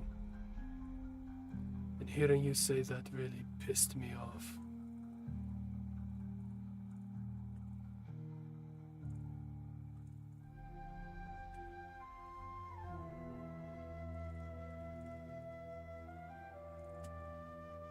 She looks side to side as if she's looking for somebody, and then looks at him and says, "Do you want to go back to my room?"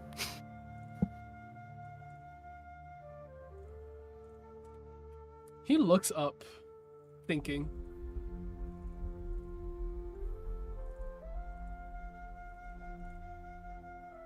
You see a little bit of tension rising in him, heat starting to come off him a bit more. He breathes out, long pull of smoke.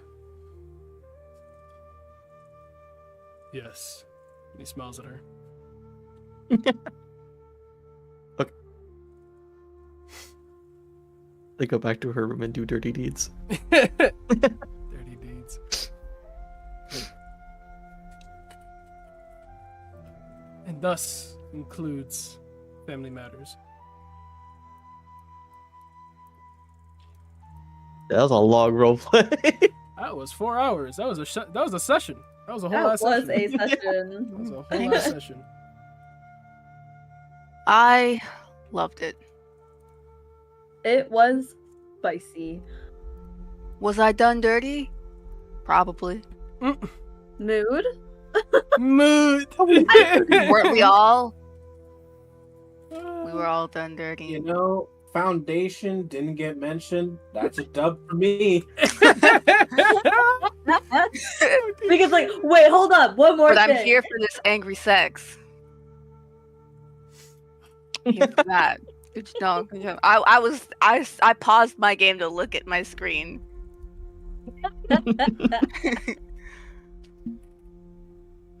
That's some Cordelia energy. Good job, girl. Me dapping you up. There we go, Curlew. That's funny. I had to look at a sheet. I was like, what is this man's virtue and vice? Before I mischaracterize him. Let me look at the grassroots real quick. What would Akihiko be feeling? I'm like, faith. Yeah, that would do it. I would do it. Listen, he just has to hyperfixate on how Tommy was reacting when they were talking about Tetsuya, and then make it his mission to make that shit happen. Then he won't lose his girl. Oh, he's not afraid of losing his girl. He died before that happened. Respect, but I want him to be on his little mission shit. He's like, No, I'm here for Tommy Tetsuya. Or one of two things that happen. Either I'm marrying my girl or I'm dying in a duel. That's really what's happening. That's what it is. But I want him on his like sneaky, like just trying to make shit happen. Like I just want it. I think it'd be funny. Yeah, Little Mermaid that shit. Little Mermaid that shit. It'd be awesome. We'll see what happens. That was a hard roleplay. Oh my god. Let's conclude that so I can cut the stream real quick. So, inspiration die for all participants, or a hero point. Take the hero point, babe. Yeah, truly. Take the fucking point. Uh-huh. I don't want no fucking inspiration. Oh, watch that shit. And any disciplines? I feel like I did a lot of them. Let's ping him. My brain hurts too much. I don't wanna do it. Do we have to? I don't wanna. This is how Mika gets through them. What if I just say no? What if I just say all of them? I'll take it. Definitely sincerity, definitely honest and justice, because she was honest to a ungodly extent. There's only justice and injustice. Definitely duty and loyalty. I think the only one I really wouldn't say is courage, but then again, I could almost argue with the whole giving herself up for Tetsuya. No, yeah, I think Bullshit. I think that's courage. So yeah, I would say all of them, frankly. It's social courage. Yeah. It's courage. All of them. Yeah, she got all of them. There you go.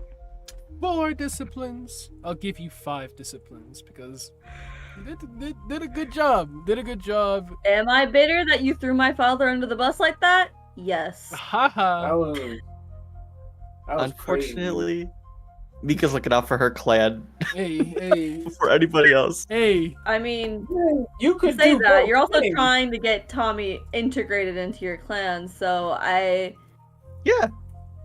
And also look out for Tommy. By Mika's also killing looking his out for Tommy. father without By killing- talking to him. Yeah. They're not killing his father. What do you Mika's think Shugo plans on doing with the knowledge you just gave him? Mika pretty explicitly told him, like, I don't know that necessarily he's responsible. She said on multiple what I occasions. heard. Well, I think You said he's responsible. He's definitely Yeah, the you- culprit for this shit on like multitude Okay. of times. I am going to end the stream before we get into Okay. rants and theories and Oh, all LMAO. that. Fake mode. Alright, but Thanks for watching. Love y'all. Take it easy, Bye. guys. Peace. That's super fun.